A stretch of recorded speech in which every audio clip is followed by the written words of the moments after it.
is going on here? You living in my world, Sucia. Oh, so hit him in the head. Headshot. He gone. He gone. Don't go. Don't go.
Pain profound, it's deep where the heart makes sound. One last beat and it might bleed out. I just might leave now, empty these airbags and lie me down. See the lies in your eyes catching up with your mouth.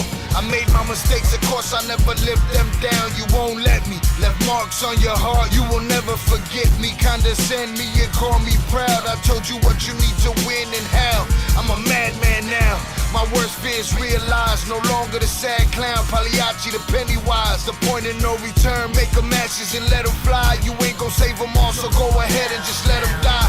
Murder these emotions, bury them deep inside. If I get any colder, I swear I'ma freeze the shy. All I could do is soldier, marching through a starry night, focused on the end game, finally gon' get it right. Find myself in the light, been fighting for my fucking life, dealing with you fake fucks. I ain't gotta say much, you know what it is, kid. I just wanna blaze up, continue getting rich, bitch, and blow the fucking name up. Built by where I came from, pushed by what I've been through. You deferred my dreams, the reason I resent you. It don't make no sense, you pretend I don't offend you. I'm everything you hate, but if you walked a mile in these shoes, you finally understand why it's not in me to respect you. We come from different fabric, different madness, different venue. We lost our common ground, the bond just wasn't sound. The objective was to come up, and now you bring me down. Now you bring me down.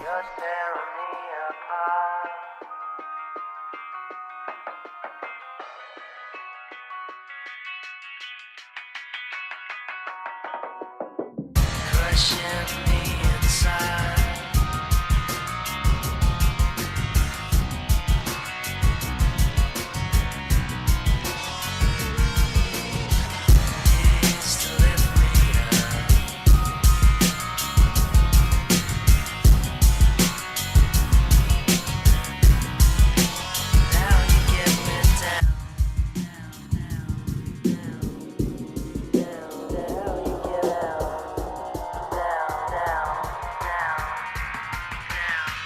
Cold stares and crooked smiles for what seemed a million miles. Every demon that I let in is out to hunt me down. Burn this jungle up around me, leave the ashes on the ground. Scorched earth, cursed birth, body bags of 4 pounds.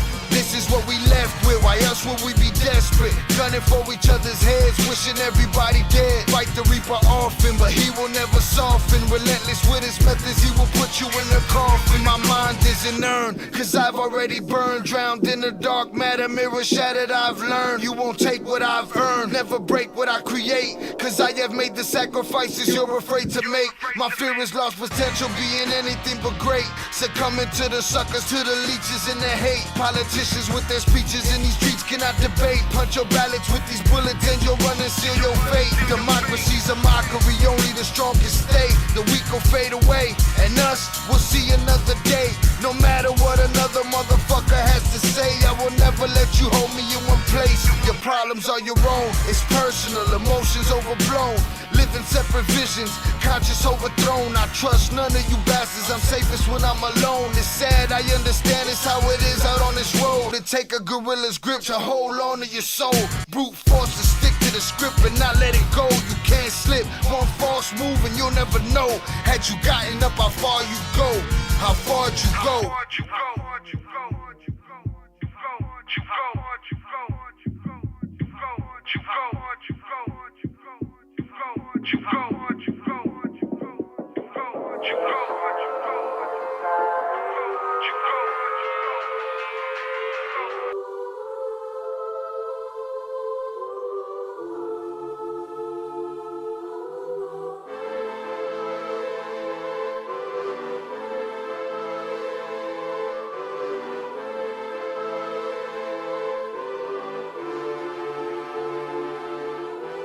Hanging from a thread till you dead. Cause your partner put a price on your head.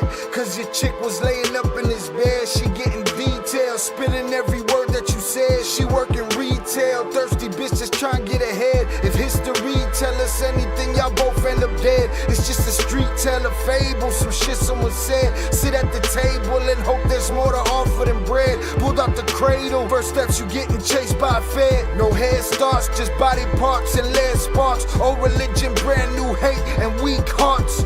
Oligarchs, krakens, dragons, you see sharks. Imagine you could manage to maneuver the deep part. You a savage, you can have it, just show how your teeth sharp. If you could grab it, you could stab it, just aim for the bleeding heart. The ones that show compassion, a soldier that seeks art. Does the artist that wage war take over or take part? Taking a knee, thinking no one faithful is me. I'm good people in bad lands, no evil live within me. I mind mine, I survive, find this lands for the free. If I'm mistaken, I'm forsaken, no one rescuing me. Residual effects, straight bullets through familiar necks. For any number of infractions that I deem disrespect. Your beliefs, you deserve better, but we both in the shit. You just haven't come to grips with it yet. Fight or flight, and they ain't really nowhere to go. If your back is against the wall and you ain't throwing no blows, you gon' crumble in the rubble, become blood in the snow. If you a victim, they collect them, grab the body and go. Dig them and ditch them, total disregard for the soul. Gas them and lit them, watch the flesh burn in the glow. Where we live and catch a shivering, it's a hell you don't know. Your best hope is that your dying ain't slow, or your dying's a show. Where we at, it's every man for his own. A bloody backdrop, where killers just zone and slice flesh to the bone. Masked and gloved up front of your home. A flash of gun, but the side of your dome. Fresh blood from a stone, dancing your sense. Kick your fucking ball through the fence. Dare you to say something. No sense in sitting around in suspense. Find out what's next. Open your fucking mouth, disrespect. See the extent of how my life is intense. She beautiful and oppressed in a permanent summer dress. She a servant and still she blessed. Children cradled against her breast, whispering prayers, wishing their souls the best, knowing that they forgotten, not forgetting they're blessed. The bloodiest red lights, just piles of dead life. Something must be broken, the glyphs wasn't read right. You think the Bible papers will shed light? Yeah, right. Burn after reading, tell the preacher I'm leaving.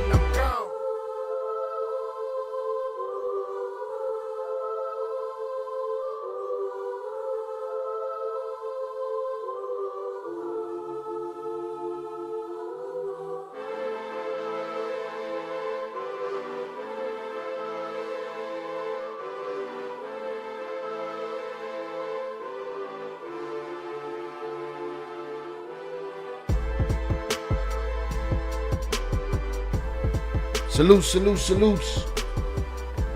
Welcome back to Shy Ill Reacts. I am your host, Shy Ill, and we are back in the building, and I appreciate you all for being here, right?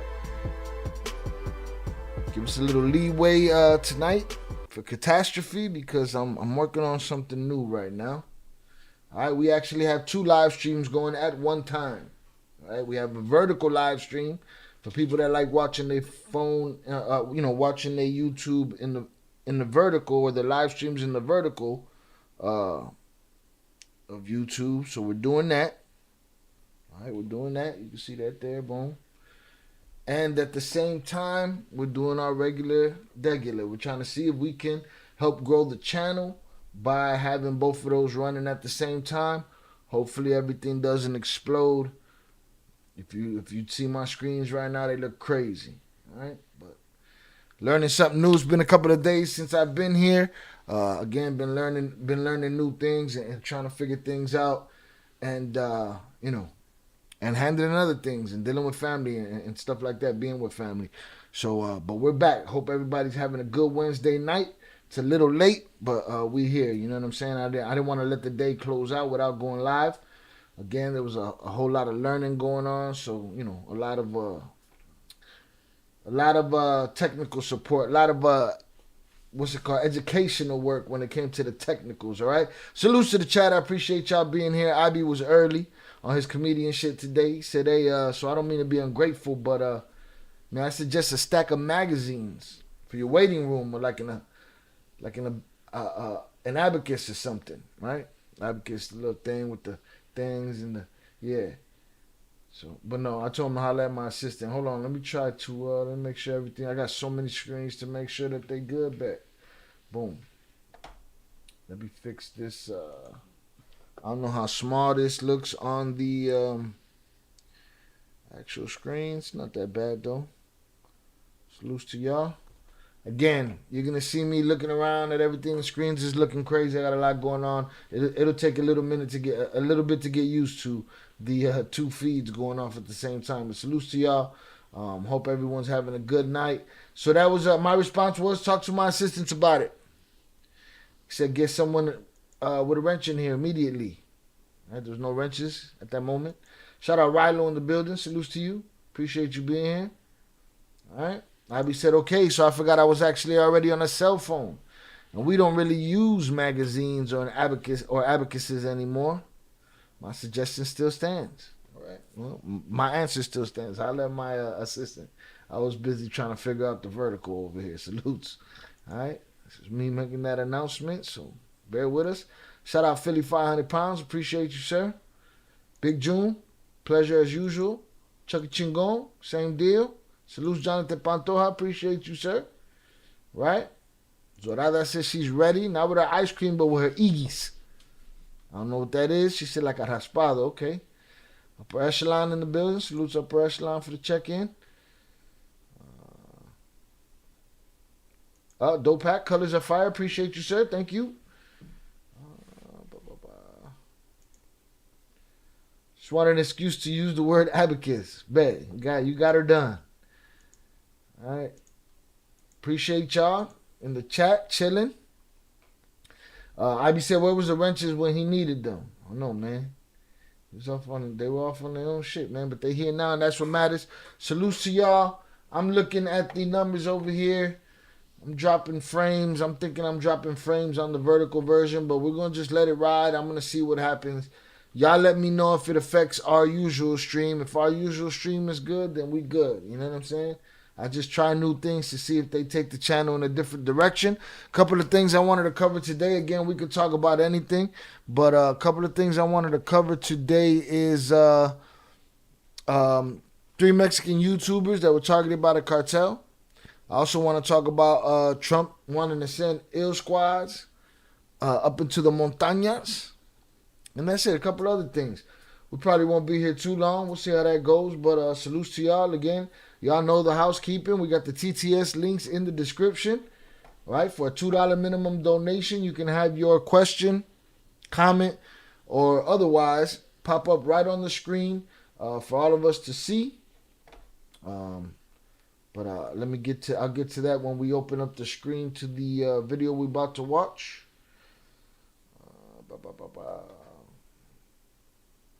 Ivy said it's an honor for him to be not wrenched up in here with Upper Echelon. Yeah, salutes to the both of you wrenchless motherfuckers. Appreciate y'all though. Salute Old 30 North on the check-in. All right. We're gonna see if this vertical stream is worth it at all. Right? Cause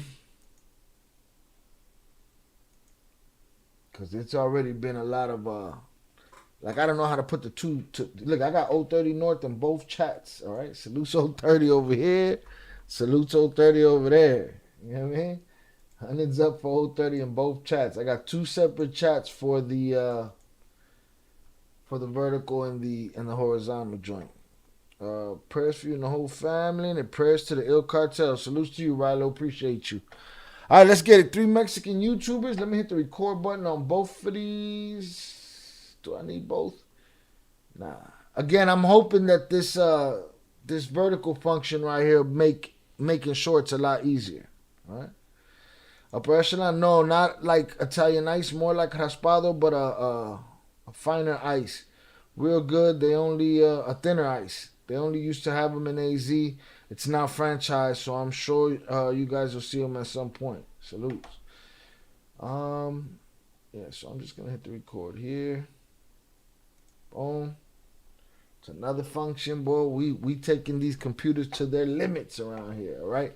Appreciate y'all. Let's get it. I'm gonna knock down the top right here. Bow. Again, for the $2 minimum donation, the link is in the description for TTS, and it'll look something like this.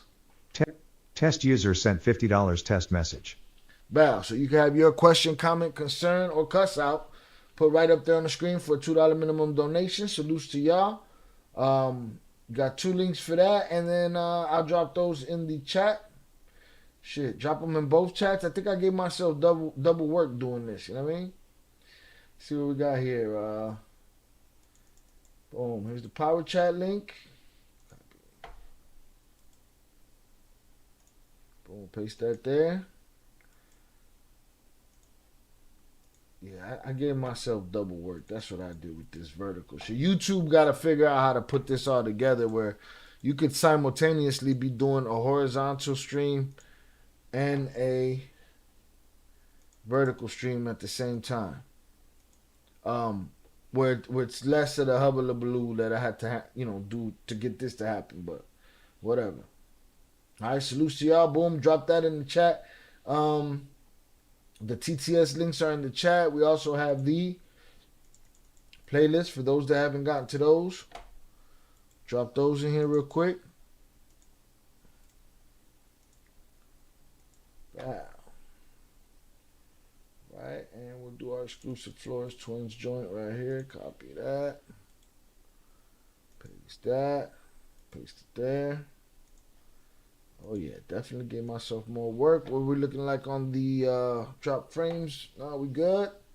All right, we also have super thanks, super chat, super stickers, all that good stuff for people that are able to support the channel on that level. We appreciate you. The least and the greatest thing you can do is hit the like button. Hit the like button, hit the subscribe button if you have yet to do so. Hit the notification bell so we can keep you abreast of when we on and popping. Let's get it, y'all. I'm gonna hit those record buttons are ready to go. We on and popping. Let's get it. 3 Mexican YouTubers unalived by rug cartels. This comes based and off of the back of the question that we got from Ivan the other day about should I be scared because of the shit that I be saying. I ain't saying nothing that a motherfucker can't see with his own 2 eyes, so it is what it is. Let me see. What was I looking for? I want to knock the chat down. No, that ain't it. This one. There we go. All right, let's get it. Shout out IB on the 199. Super chat. Appreciate you, sir. He said, because we in here. Hit the like button on that super chat, y'all. There's a like button on that super chat, man. Everybody should hit that. Nathan, we are live. We are live vertical. We are live horizontal. We are live in the flesh. We are live in the spirit realm, all right? We are in all dimensions, and every dimension is in us all at the same time. I've been watching a lot of Joe Rogan with Terrence Howard and Billy Carlson and all these dudes. So, we dimensioning it up. Let's get it. 3 Mexican YouTubers unalived by rug cartels.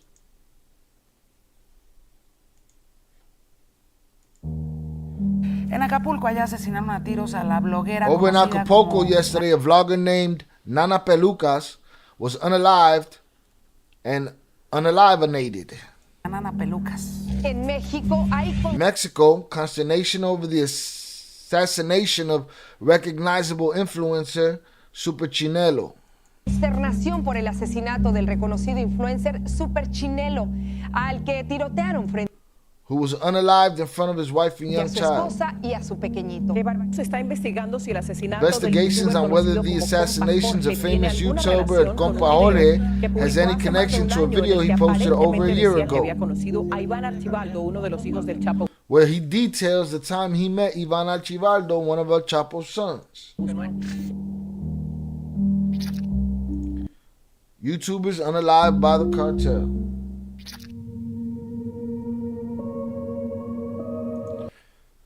Pamika Montenegro had a passion for journalism and vlogging, creating her YouTube channel El Sillon Show back in 2012, where she began posting daily vlogs, makeup tutorials, and political commentary. Jonathan Pantoja sent $5 salutes to my dude. Always grinding and growing it, handing in the quality content. Thank you for the ranch. I want to keep it 100 points with Jay and state that I didn't want to eat and talk the other day, lol. To the committed like and subscribe free. Salute Jonathan Pantoja, Mario Pantoja, for the $5 super chat. He says, salute Shael, my dude, always grinding and growing, expanding in the quality content. Thank you for the wrench. I want to keep it 100 with Jay and state that I didn't want to eat and talk the other day. To the committed, like and subscribe for free. So a little bit of insight on, let me pause this real quick. A little bit of insight on what Jonathan's talking about is we were in the voice chat in the Discord the other night, and it was me, Zoraida, I believe Young Jizzle was in there. We were having a conversation, and Jonathan was there. He was ghost watching, though he had nothing to say, which is okay. We don't mind people sitting in and listening. We know you're there. You know what I'm saying? But he said he didn't want to do the Jay Flores and be munching and taking Ruffles bags and, you know, ruffling them shits up in front of the microphone like Jay was. So, you know, he stood out of the conversation for a little while. So, salutes to Jay and his ruffles. Salutes to Jonathan and his super chat. We appreciate you. Thank you, sir. Yeah, I hope y'all having a good day. Let's get it. Chucky Chicon, yeah, me too. Blah, blah, blah. Let's see. How's the weather in Tucson? Okay, y'all having a weather conversation? We good. I'm going to do this. Here we go. Hit this pausa and let's get it.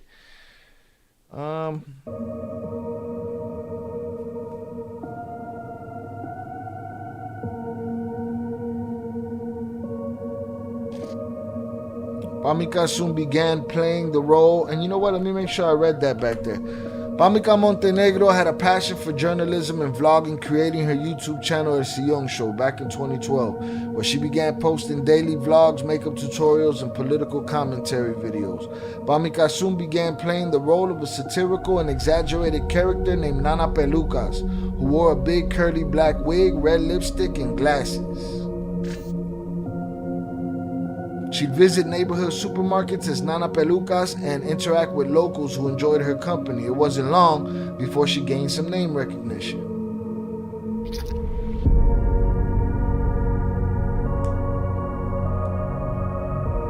Pamika soon began using her Nana Pelucas character in her political videos. Pamika soon began using her Nana Pelucas character in her political videos, criticizing and exposing corrupt local Acapulco government officials while offering viewers an information on humorous take. Recordings just got better. Hey, it's Dana from StreamYard. I'm so excited to announce. Pues resulta que los regidores están pidiendo un maravilloso bono. So it turns out the aldermen are asking for a marvelous farewell bonus. De despedida. ¿Sí, mis niños? Yes, my children, a farewell bonus. Después de que esta fue la peor Even though this was administración que hemos considered the tenido, worst administration después we've de que ever se la had, pasaban haciéndose and despite the fact that they quién sabe passed dónde. time only Porque effing siempre around, que yo iba a las- después de que se la like pasaban God knows haciéndose where. güeyes, quién sabe. I gotta slow her down. She's moving fast, all right? Let me get this up outside. Salutes to Oso on the check-in, the OG wrench holder in the building. Salutes to you. Appreciate you, sir. Let's get it. dónde. Looking Tenido. around at the numbers, yo. I'm a little Después de que paranoid se- at how this is working. después I de got que esta 0 fue la peor concurrent viewers on the administración que hemos vertical, tenido, so we'll see how Después that de que se goes. la pasaban haciendo este güey quién sabe dónde. And let me Porque lower this a siempre que little yo so iba I a las can. oficinas, a ni uno encontraba. Ni uno me encontraba. Están pidiendo un bonito. Y después de que esta fue la peor de ellos, un bono de descuento. A farewell bonus. Después de que esta fue la peor administración. Even though this was considered the worst administration we've ever had, and despite the fact that they passed time only effing around and God knows where, because every time I visit their offices, I'd never find any of them there. I'd find no one. And now they're asking for a little bonus? Can you believe this? Well, now I kind of want to work as an alderman since they never do shit. And yet, look, all the money they make. What are your opinions? Leave your comments down below, and I'll definitely make sure they reach our aldermen who want their little bonuses. To the aldermen, you guys have zero what? You guys have zero shame. Criticizing and upsetting political officials or drug cartels through the press can have deadly repercussions in Mexico, where suppression of free speech is a rampant problem. So, you know, y'all's people in Mexico is basically held hostage by everybody. You know what I'm saying? They can't, I didn't even take the, hold on a sec, man. See, I'm already having vertical problems. No wonder nobody's watching. I didn't take down the curtain over there. Wow, there we go.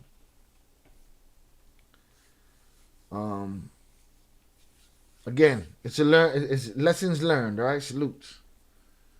All right, you guys can't say nothing about the cartel, and you can't say nothing about the politicians, because they one and the same in some instances, and in other instances they are the same. You know what I'm saying? So I don't know, man. It's just wilding.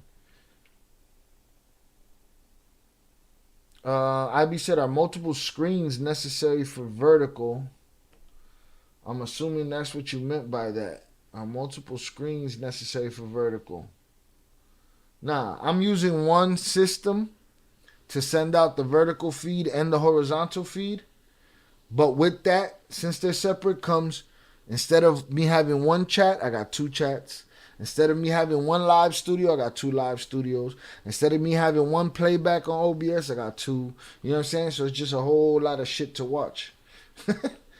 We're figuring it out. I'm gonna have, as far as monitors, I already got two here, but I'm gonna have to add a third because I'm all out of space over here.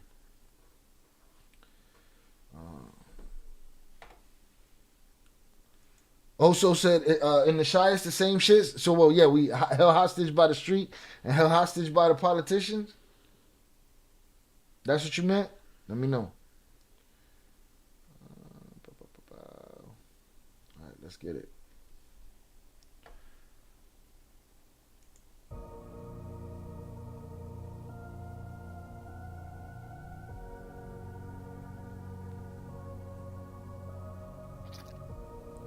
Mexico's considered one of the most dangerous countries to be a journalist in. Since 2000, more than 150 journalists have been unalived in the country, with most cases remaining unsolved and improperly investigated. Not long passed before Nana Pelucas attracted the attention of the independent cartel of Acapulco. In 2016, Pamica began to receive unaliving threats. Messages written on banners accusing Pamica of working against the cartel were posted around a restaurant she owned near a popular tourist spot in Acapulco. Pamica will respond by denying any association with cartels and stating that all the information reported on her YouTube channel and all other social media is reliable and had always remained honest. In 2018, Pamica Montenegro was working a late shift inside her restaurant when two hired sicarios entered her establishment. The cold-blooded assassin sat down and ordered 2 beers before fatally shooting Pamica 3 times in the dome. One of Pamica's unalivers was eventually caught and discovered to be a sicario named Edgar Saul El Pipas, who worked for the independent cartel of Acapulco. But despite investigators having a substantial amount of evidence to prosecute him, the judge overhearing the case dismissed the charges due to an insufficient amount of evidence. Of course, Mexican cartels are notorious for paying off judges and prosecutors, allowing them to unalive and snatch up anybody without consequences. That boy got a hole. The people responsible for Nana Peluca's unaliving remain free. And this lady was just doing a service for the people. And the people she directed her shit at was the politicians, and the cartel came after her. It's just no shame, man. Anybody for any reason, for anything. I mean, that's there. Here, there's some pushback. You know what I'm saying? Like, there's pushback here. Also said useless alderman. So that's the connection, absolutely. Ivy said I meant for us. Sorry, I didn't mean to make it more confusing than it is already. Yeah, so Ivy, there's 2 live streams happening right now. So like if you were to leave this one and look on my channel, there should be a vertical live stream there as well. Blessings to the people in the South and West. I hope y'all find a way to stay fresh. Man. Yeah, it's hot out there, huh? Salutes to y'all, man. Get the dogs in the house. Mexico is now Colombia in the 90s. Absolutely. Oppressed. Not just under one person either. Oppressed under mad cartels. Just oppressed. Do not wake up with virtue in Mexico, because it seems like you're a target if you do. You know what I mean? Seems like you're a target if you do. So, salutes to y'all. Had somebody tell me the other day that in the comments that he thinks I hate Mexicans. I hate stupid motherfuckers like him. No matter what color, race, ethnicity. I hate dumb shits like him. But I love me some Mexican people. I love everybody. Facts. Also, the cartel fund the show. Facts. They make the world go round. They're making the world go round over there, that's for sure. All right, let's get on to this next piece. What's up, my friends? Hope you're having a marvelous day or afternoon. Here we're dropping a new video where we will be heading out to the streets of Culiacan. So hold on, but we're not done with that lady, the peluca lady. It's a lady, man. What kind of threat is she to you, right? It's like you could take. It's just, it makes these killers seem soft. You know what I'm saying? But they're like, no, we gotta take out old people and kids and women, you know, just so people know to keep in line. It's like, whatever, man. I mean, I didn't see that lady do nothing crazy.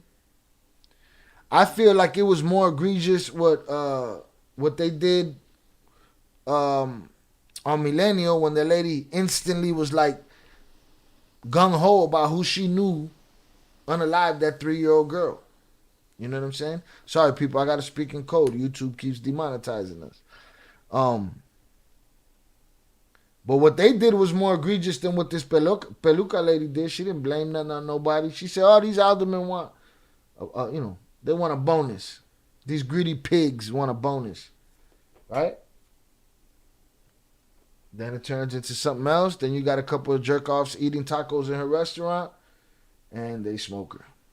Sad story. I don't get it. All right, let's get up with this hard head dude right here. Here we are, marvelous afternoon. Here we are dropping a new video where we'll be heading out into the streets of Culiacan. In 2020, Jorge Luis uploaded his first YouTube video on his channel, Compa Jorge, where he laid out his ideas and plans for future videos on the channel. Jorge would start with simple vlogs and storytime videos, but eventually found his niche and began releasing content focusing on expensive custom vehicles and his personal UTV collection. Jorge filmed his videos in his home city of Culiacan, Sinaloa, where living a comfortable lifestyle and owning flashy cars can attract unwanted attention, especially from the cartel. Greedy as hell, boy. In 2021, Jorge uploaded a storytime video recounting the night he was snatched and questioned by presumed cartel members. The experience had left a significant impact on Jorge's mental health. Freaked him out, huh? How's it going, my people? Welcome back to the channel. I'm Corpa Jorge. In this video, friends, we're going to do something different, because I'm going to talk to you guys about an anecdote that happened to me. I'll be telling you guys a story on how I was snatched up here in Culiacan. Jorge and I'll also touch on the dangers of living in a city like Culiacan. The truth on the dangers you can face in the encounter I faced. It was something that really left me traumatized for life. I went around 4 to 5 months without going out because I was afraid. Even when stopping at red lights in a panic. Okay, my people, soon we'll be traveling to the spot where I was taken. And to be honest, I haven't been here since that day. Just entering through here again makes me feel dread. So on that day I was hanging out with a friend, and if he asked me if I can give his friends a ride home, and he asked me if I could give his friends a ride home, I was like, okay, cool. Even though I had no idea where they lived. Hold on, let me check the numbers over here, y'all. Not looking good for this. I'm gonna wait for them to fix this because it's not looking good for this vertical streaming. Chucky said it's been like that in Mexico forever. Just now everything gets shown and recorded. It's all about who you know. And then, now here's the thing though. We're talking to one person, you, right, that'll say that. And then there's some other person that'll be like, nah, everything's fine. They blow it out of proportion. It doesn't exist. That's not really true. The truth, they don't show the truth on the internet. And it's like, well, which one is it? Is it somewhere in the middle? Because I think the people that brush it off, they either benefit from it or they just haven't, it ain't bit them yet. You know, so I don't know. Jonathan said, I've just seen Aquí Ahora do a segment on the day they were trying to get Chapo's son, but let him go on National Geographic Channel. There were a lot of journalists sending out news feeds. I covered that a long time ago. It will not upload to YouTube without getting flagged for copyright. I've been trying to figure it out. I'm gonna try to cut it some more, try it again, but similar to the National Geographic Channel when we were getting clapped, there were a lot of journalists sending out news feeds. But yeah, it's probably the same. It's probably the same documentary, if I'm not mistaken. We'll figure it out though. Y me paro aquí, plebes. Ahorita les voy a mostrar. Guáchese, mi gente. Cuenta, yo salí por esta calle, que me pongo a dejarlas, y ya cuando... le dije, Simón, yo no sabía dónde iban las muchachas. Y ya me vengo a dejarlas, y ya... But we leave, and as soon as I drop them off, I leave, then I come to a stop here. I'll show you in a second. Look at this, my people. I was heading down this street. I see this park here, this basketball court. And all the lights were turned on at night. Stopped right here, and it was about 12:30, 1 a.m. So I stopped right here where all the lights were on because I felt kind of nervous because I didn't recognize the neighborhood or anything. I also felt like vomiting and urinating. That's also why I had to stop here. It was lit. I decided to relieve myself here so I can go home comfortably. So I stand outside my car like this so I can vomit. Well, you a victim like that when I suddenly hear a car approaching. I hear the car stopping here. So I'm in a position and hear the car. I do this with my hands so they can give me a second. And when I finish vomiting, I peek my head from under my arm and I see someone with a rifle standing there. And I said, oh shit. I want to lift my head, but he gets behind me and says, don't move, bro. We work for the state. So what do y'all think? Y'all think is whoever he was with set him up, brought him there? Knew he was lit, brought him there. He's standing outside the car, dizzy, soft, looking like a victim. They snatch him up. That sound like it sound like whoever he was dropping off, or whoever was with the dude that he knew that he ended up dropping off, they set him up. Okay, officer. I say and explain to him that I'm drunk and vomiting. Okay, only a revision. He replied and begins to pat me down. When I became hesitant, he grabs and pulls out my phone. I own 2 phones. So he takes my phones and begins to question me. What are you doing here, bro? I respond, no, I'm just here dropping off some friends asking for a ride. I dropped them off around the corner. He says, no, the problem is you shouldn't be over here, bro. No, I was just about to go home. Well, bro, then get in the vehicle, he said. My thing is, to me, if you getting snatched up and you are the target, right? If they're snatching you up because of your content and you are the target, they would have got you at the bar. They would have got you before you got there. It's either the dude set you up that you just dropped off, or you just got caught up by some dudes on the wrong side of town. But it doesn't seem like the cartel was out to get you type shit. I don't know. I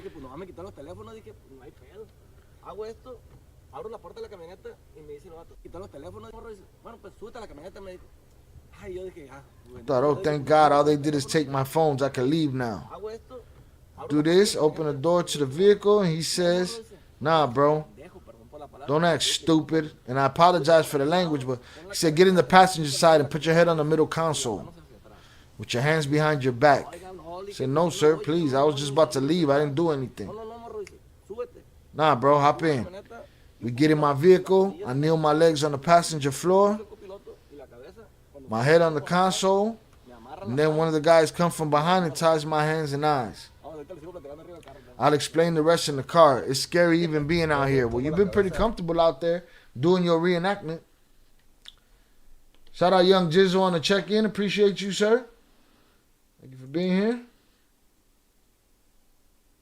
All right, everything's looking good. Well, I say yes. Mistake number 1. Why did you get out? Specifically, if you didn't know the area. Exactly. He made himself an easy target when he did that. Facts. Yeah, Jonathan, you can send me that. But definitely, his mistake number 1 was why did he get out the car specifically if you didn't know the area, and he made himself an easy target. Like, you standing outside in somebody's hood, you bound to get snatched. Right? I'm seeing the vertical took a hit right there. We'll see what happens. So I have my head on the middle console, my legs are on the passenger floor. He start questioning me and asking me what I do for a living. I said, man, I got a tortilla joint. Tortilla shop, that's what I do for a living. Oh, so you can afford a nice truck like this from tortilla money? I reply, yeah, thank God I make good money from it.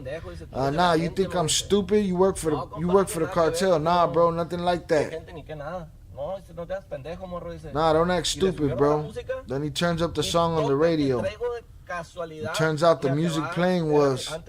So my neighbor used to be El Potro de Sinaloa. I know a lot of you don't recognize him, but he's famous regional Mexican singer. Very famous here in Culiacan. And he had just released a song dedicated to a recently unalived cartel boss named Julio Beltran. So he turns up the music and you hear that song play. And to make things worse, my last name is Beltran. Yeah, bro, you know what I'm saying? You slid down a blade and landed in an alcohol river, dog. Cause you had to take somebody home and you was feeling nauseous. You wilding. Yeah, the vertical stream is dying a slow death over there. I could see it. Why go, though, if you don't know where the area is? Yeah, supposedly he was dropping somebody off. And even if you do, why get out the whip? Why stand there? Why take your time? You know what I'm saying? So I said, my kind of guy makes tortillas. That's a tortilla making, motherfucker. He says, oh, man, so you work for Julio Beltran. I said, nah, bro. I didn't even know the guy. How you don't know him? Your plate's from Durango. Beltran was from Durango. You have plates from Durango. Durango license. And you're Julián Beltran's people. Nah, bro, I swear I don't know the guy at all. That disc was gifted to me by the singer. He was my neighbor. He said, nah, stop acting stupid. He said, I swear on my mother's life. He responds, so you're a putita?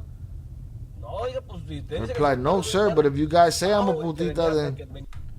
he got smacked in the mouth. Te dice que soy un perro y Pau, el que venía del copiloto, con la punta del pistola, con el cañón, me pegó un pistolazo en la espalda. He punched him in the back with the barrel of the gun. Holy shit, it hurt so bad. In fact, I'll put up a picture of what the barrel of the gun looks like. Every time I answered, they call me a putita and pistol whip me in the back. They asked me if I worked for Jose, names different cartel bosses. Yo, what's crazy is the man's name is Jorge, right? So they got his name here and the line he's saying, and then it says Jose names different cartel bosses. You mean Jorge names different cartel bosses? Y'all wildin'.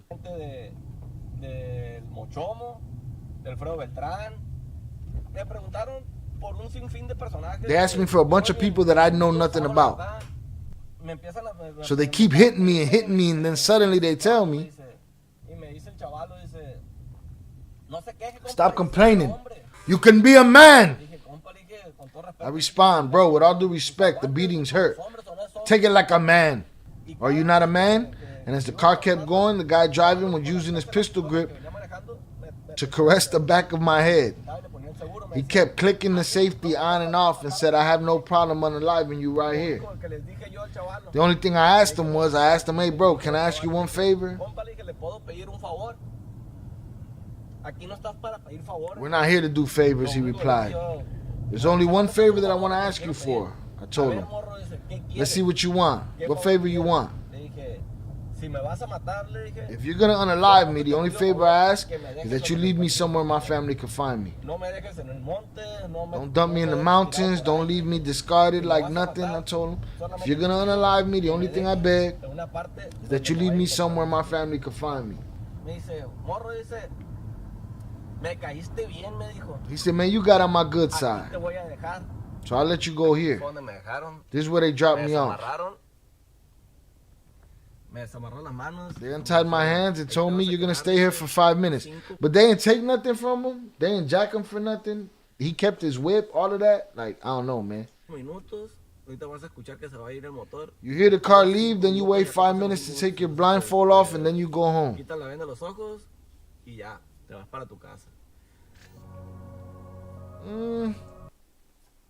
What's up, man? We're going to put up a poll and see if he's telling the truth or not, or not telling the truth. I don't know. We'll see what's up. All right, we matched up concurrent viewers on the vertical and the horizontal, but the vertical seems to be dropping frames for some reason. All right, unfortunately. Maybe I need to update my system, make my system a lot stronger for that. So probably no live streaming on the vertical. Probably just record and upload videos the way I would do anything else. We're gonna let it play out though today. For those that are watching the vertical feed and the vertical feed keeps freezing, just so you know, there is another live stream on this channel, horizontal view, working just fine, or at least it should be. Y'all let me know. All right, salute to y'all. Let me see, make sure. Oh, this one's up here looking bad too. I don't know. Let's see. All I know is Mexico got their first Jewish Mexican president. Shit's about to get interesting. We about to see. Sorry, Pedro, no tortillas. It's a lot of bad coincidences to be in. So that I said, that's what I was thinking. Like, and here's the good coincidence. They just gonna let Buddy go? Like, I don't know, man. That part don't, whatever. Months after uploading his kidnapping experience on YouTube, Juan uploaded a story time video talking about the time he unknowingly spoke to one of Chapo's sons. Now let me tell you something. Once you put yourself in a position where you're the story time guy, now you ain't got no content. You kind of stressed for content. You go looking for ways to add more content, and you end up lying on yourself, or you end up creating these stories, or you end up, like making up some shit. So I don't know, man. I don't know. For those that don't know, Robin Williams was addicted to laughter, to getting people to laugh. You know what I'm saying? But he was also a busy man. And he was also a dude with a lot of things going on. So at some points he would hear something funny from another comedian, He'd take the joke. He'd pay the comedian for the joke. Or he'd take it until the guy figured it out. And then the guy would confront him about it. And then he would pay him then. But, Robin Williams was known to be a joke thief. But that's because when you have this desperation for content, you start making shit up. Maybe this guy was just telling a story. How can you keep up with story time videos? You know what I'm saying? How many extraordinary things have happened to you in your life? You know what I'm saying? So, again, some people's lives are different from others, but, you feel me. His viewers speculate on whether this video caught the attention of the opposing cartel groups. The future of Jorge and his channel seemed bright, amassing hundreds of subscribers. Hundreds? Oh, and thousands of views per new video uploaded. But soon Jorge's plans will be tragically short. I'd love to know what his numbers were. Because this shit says hundreds of subs. Like, bro, if you was that thirsty and you was lying about shit to hold up a channel with hundreds of subs, that's a problem. All right, shout out 298 Sosa is in the vertical chat. All right, 298, we in the horizontal chat if it works better for you over here. All right, we got 2 lives going on at the same time. I'm sure it's confusing. I was just trying something new, but it dies on the vine today. You know what I mean? So 298 Sosa, you're welcome to come over to the horizontal side. Salutes. Sounds like DJ Who Kid and Big Pun story. Absolutely. IB said, wow, never heard that about Robin Williams. Oh, yeah. Notorious for it. A lot of comedians got paid and a lot of comedians talk about it. Zoraya said, also, yes, I'm very curious to see how it all pans out. Or IB said, or maybe just wanted to not hear it if I did. And that's real. That's a real thing. Same thing with these guys with their cartel boss boyfriends. These guys that are like fans and shit. You know? They love it. They love the ignorance of not knowing. So, it is what it is, but Robin Williams is it doesn't make him a horrible person. It makes him a joke thief. That's it. You know what I'm saying? If anybody had if there was a guy that was going to steal your joke and had an excuse for it, it's probably that guy. You know what I'm saying? But, nah, JFL, we not accepting that checking in shy shit unless you're sticking around. Salutes to you. Appreciate you, JFL. 298, all right, he's back on this side of the building. Didn't mean to pull you away from the vertical. That's a test over there. YouTube got jokes. It kicks Zoraya out the chat. YouTube wildin', huh? All right, JFL, if you checking in, you hanging out, what you on, man? Zoraya said you ain't spending enough quality time in the chat, bruh. Holla. But I would love to know this dude's numbers and to see if he really did have hundreds of subscribers and thousands of views, because that would be a disappointment. Ivy said, I'm a kid who grew up in the 90s. He's practically like on the level of Mr. Rogers and Big Bird for me. Absolutely. But, there was a whole different side to him. The whole different side was, the rugs, he was an adult comic, but he was a star. You know what I'm saying? That there was a time where, when they were doing that comic relief shit and all of that, like the guy was a giant, you know what I mean? So he had a lot going on. But yeah, absolute truth. You can look into it though. Here to stay as long as I was here. Salutes to you, JFL. Appreciate it. All right, man. That vertical is looking like it's shit in the bed, so we're gonna just keep going over here. The future for Jorge and his channel seemed bright, amassing hundreds of subscribers and thousands of views per new video. But soon, Jorge's plans would be tragically cut short. On April 18, 2022, Jorge was leaving his home to head to work when a vehicle full of armed men pulled up in front of the house. El compa Jorge was fatally shot multiple times outside his home and unalived at the age of 36. His unalivers remain free, and his murder remains unsolved. His unaliving remains unsolved. So was that a case of Was Jorge a case of maybe he lied on them? Maybe he lied on them and had to, tell one of his story time stories, and they're like, bro, enough of this dude lying on us already. There's 2 or 3 times he's lying on us. And they went and got him over that. Or did he have something? Because if a guy's willing to tell stories like that, right, and kind of implicate himself in people's shit, owns a torteria, maybe he had something happening behind the scenes, right? Who knows? Maybe it had nothing to do with him being a YouTuber. I mean, what do we know? Yo, that vertical is falling apart. How was it looking over there when you was over there, 298? It looks like the ghetto over there right now. Right?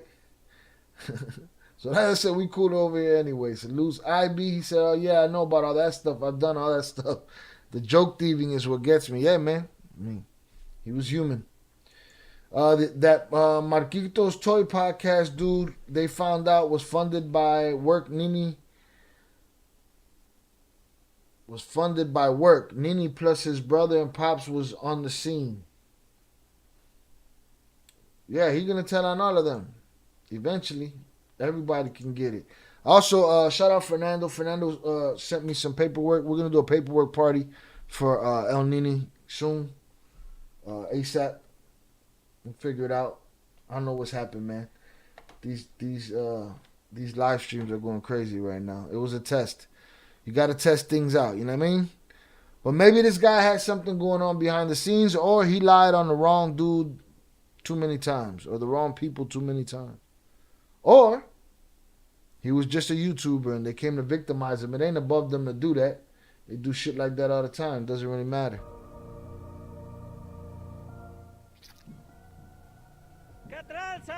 Super Chinelo. Hey, what's happening, guys? How are you? How are you guys doing? Now let me figure this dude's face out, man. So what is this? He got a giant chin on him? What is he doing? Well, for me, it's a blessing and an honor to be here with all you guys. Super Chinelo was a small YouTuber living in Ixtapaluca, Mexico, who shared his passion for promoting his local town's cultural dances and traditions online. Now, how can that get you murked? You know what I'm saying? How does that turn into you not being here no more? Hit the like button, y'all.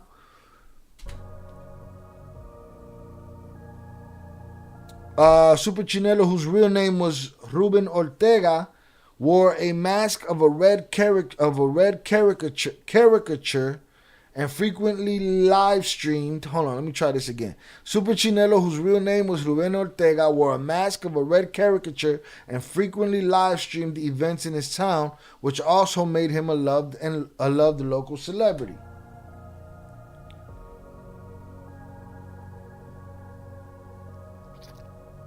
Super Chinelo and his wife crash a random quinceañera and celebrate with the birthday girl.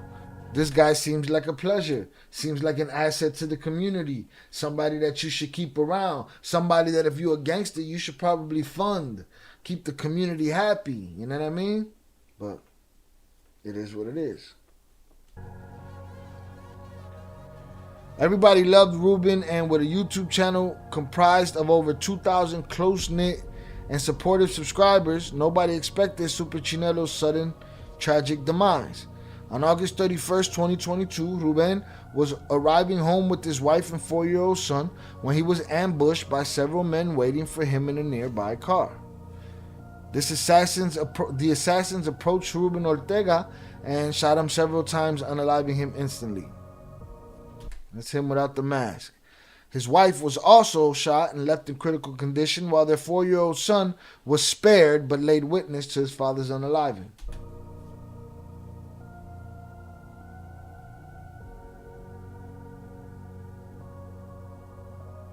That's crazy. Why? The motive behind Super Chinelo's unaliving remains unclear, but speculations point toward previous social media posts where he openly criticized a corrupt Mexican political organization. Politics, gangsterism, unaliving innocent people, same deal. All from the same pot. All of it's pulled from the same pot. You know what I mean? That guy wasn't bothering nobody. That guy just had an opinion. Brainless motherfuckers don't want nobody to have an opinion. Brainless motherfuckers just want you to kowtow and be the sheep like everybody else.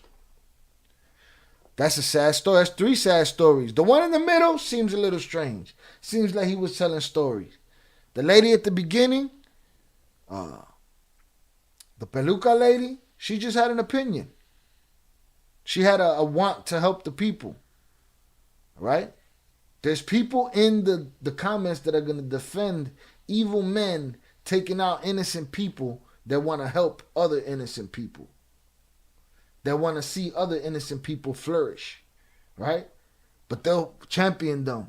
But they so pussy they don't realize that they oppress. Just a bunch of dick riders. Crazy to me.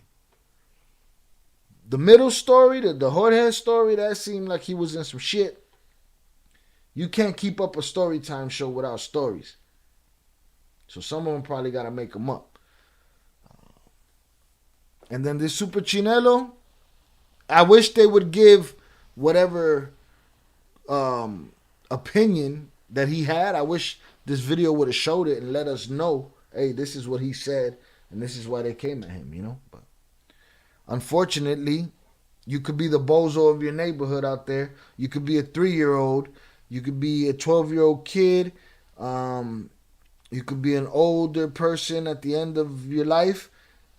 The oppression is there waiting for you day and night. There's no lack of oppression for people under the thumb of the cartel and the government. So we'll see what the new Jewish Mexican president has to say or do, or who she's gonna be in cahoots with, who she's coming after. We'll see. That has to do with our next topic, but we'll get there shortly. All right, let's get back to the chat. Salutes to y'all. Let me turn this up right here. Wait, Super Chinelo's unaliving remains unsolved, and we saw that. Salutes to Buddy. They did him dirty. For what? We don't even know. All right, shout out to them. Let me put this back up. All right. Shout out to the chat. 298 Sosa said it was definitely when I was in the chat, I was typing over your face. No Diddy. It's ghetto on that side, but I'm trying to make it work. We got 6 people in there. Salutes to the vertical watchers. All right. Or we've had 6 people. It's 3 people in there now. We got 0 likes to the vertical watchers. Please hit the like button. Appreciate you. I'm gonna have to re-edit that whole this whole stream and drop it on the vertical. But again, I'm able to at least record on the vertical. Salutes to Rilo on the check-in with the Cash App. Appreciate you, sir. Thank you very much. Salutes to you for supporting the channel on that level, sir. Let me get back down this chat. IB says, sorry to keep taking it back off subject, but as a visual artist, one of the things you do when you're learning is master copies, which is literally copying well-known paintings by old masters. Difference was he was an old master taking the young comedians' jokes. You know what I'm saying? The guys on the way up. Dercio said there was another Mexican influencer that passed this week. Oh yeah, I'm gonna have to look into that. IB says, so as a young comic, your only place to practice is literally a stage in front of people. Yeah, absolutely. That's where you work things out. Shout out to Brittany on the check-in. Salutes to you, young lady. Thank you for being here. We appreciate you. IB said it's rough because, of course, we want to call out our own government for everything wrong it does, but it seems like the common denominator all over the world is corruption and power. All over the world, everywhere. If you can stand on some poor person's neck and make $1, do it. What did somebody say the other day? They said I think it was Dave Smith. He said the Clintons been politicians and lawyers this whole time, and somehow they're billionaires. You know what I'm saying? They're millionaires. From what? From your $250,000 pay that you get for being president? Like, what are we talking about here? So, again, salutes Brittany on the check-in. 298. I don't know what 298. And so that they're talking about. Jonathan said, I'm back. For some reason, the live unalived. Then I went to a live where I was stuck without the chat or ability to chat. I was just getting the feed and was able to see the chat. I keep seeing the numbers. The numbers go up to 20 and then they'll come down to 8. I don't know what's happening, y'all. YouTube trying to hold me down. I'm working hard. We tried the vertical. We'll see. The vertical ain't really... I think I need to upgrade the computer a little bit more. I think I'm using everything it got. I guess at least we're supposed to be corrupt, but with human rights? No, throw the human rights out the window. Nobody gives a shit about human rights no more. That's dead. Eddie Jimenez on the vertical side. Oh, wait a minute. No, see, I wasn't able to do it right there. Let me see. Nah. Eddie Jimenez on the vertical side of the live stream, sir. We are over here on the horizontal side. It's very confusing today. We have 2 streams going at the same time, but I don't think it'll ever happen again. All right. Salutes to you, Eddie Jimenez, on the check-in. We appreciate you, sir. All right. They got 2 live streams going at the same time. It's a whole clusterfuck. I know what I'm going to do, though. I'm going to do these live streams. I'm just going to record a vertical version and just upload it afterwards. No problem. See, so that I said, see, I told you YouTube's tripping. YouTube's wilding is what YouTube's doing. Right? It's my life story. I be saying to the last conversation, I thought you meant RW was doing that on the way up, not to people who were under him. Kind of misunderstood that point on my part. Yeah, no, this was after he was already who he was, you know, and past that point, you know. Again, his agent would reach out to you, or he would reach out to you, and he'd throw you some money for the joke, you know. Sometimes he got caught, you know. People would call him out on it, and he paid them. Again, writing comedy wasn't his priority by that point. And again, who knows what he was going through. He was outed, but he's still beloved. And I don't think it was malicious on his point. I think there was a time where he was the baddest dude in the world as far as comedy goes. And how do you not make him laugh that hard anymore and you okay with it? Now he had to figure out a way to make him laugh like that again, you know? All right, salute to you. So, I wanted to check out this joint over here. Again, yeah, this is the last time I do this live stream with the vertical joint. I'll figure that out. But let's talk about let's just say Trump comes into office, right? Again, I have no dog in the fight. To me, as far as, you know, hold on a sec. Eddie Jimenez on the check-in. Thanks for explaining. I kept wondering what I did wrong. 2 live streams. So if you get out of that live stream, you'll probably come find us over here, dog. You know what I mean? Salutes. I don't have no dog in this race. You know what I'm saying? I heard JD DeLay quote somebody today, and it's absolutely right. And I'll just quote it in my way. I'll put my stank on it. But it's you know, the left, the right, it's, you know, the Republican candidate, the Democratic candidate, whatever. As far as I'm concerned, they're both puppets, and they got the same guy's hands up their ass. You know what I'm saying? And that's basically what it is as far as I'm concerned. So that's not the conversation we're having. But we are having the conversation of Donald Trump, if he does get into office. He's saying he wants to send ill squads to Mexico to get cartel bosses. Now, we're going to watch this little vid on this. All right? Y'all chime in. Y'all let me know what y'all think. Do y'all think this would be a good idea, bad idea? Do you think the people would welcome something like this? Do you think the people want to be rescued from that oppression? They don't want to be put under another kind of oppression, I'm sure. Right? And I'm sure America ain't going on sending no ill squads and not getting nothing out of it. You know what I'm saying? So, what do you guys think? You know, y'all let me know. IB said, yeah, the human rights thing is a part of the facade of moral high ground that whoever thinks they're on the right side of history and what it uses to justify power, even if non-existent to begin with. It's all a farce. All of it's a farce. It's not about money. Money is money. Money helps get the power. At the end of the day, it's the power. Can I stand on a people And if the people give them the opportunity to stand on them, they're gonna take it. All right. Jonathan said, "I like this live. My normal way of living live." Salutes. JFL says, "Shy, run for it. You got my vote, and I promise you, there'll be no hands. No, I'm no puppet." You know what I'm saying? So I'll take your vote, man.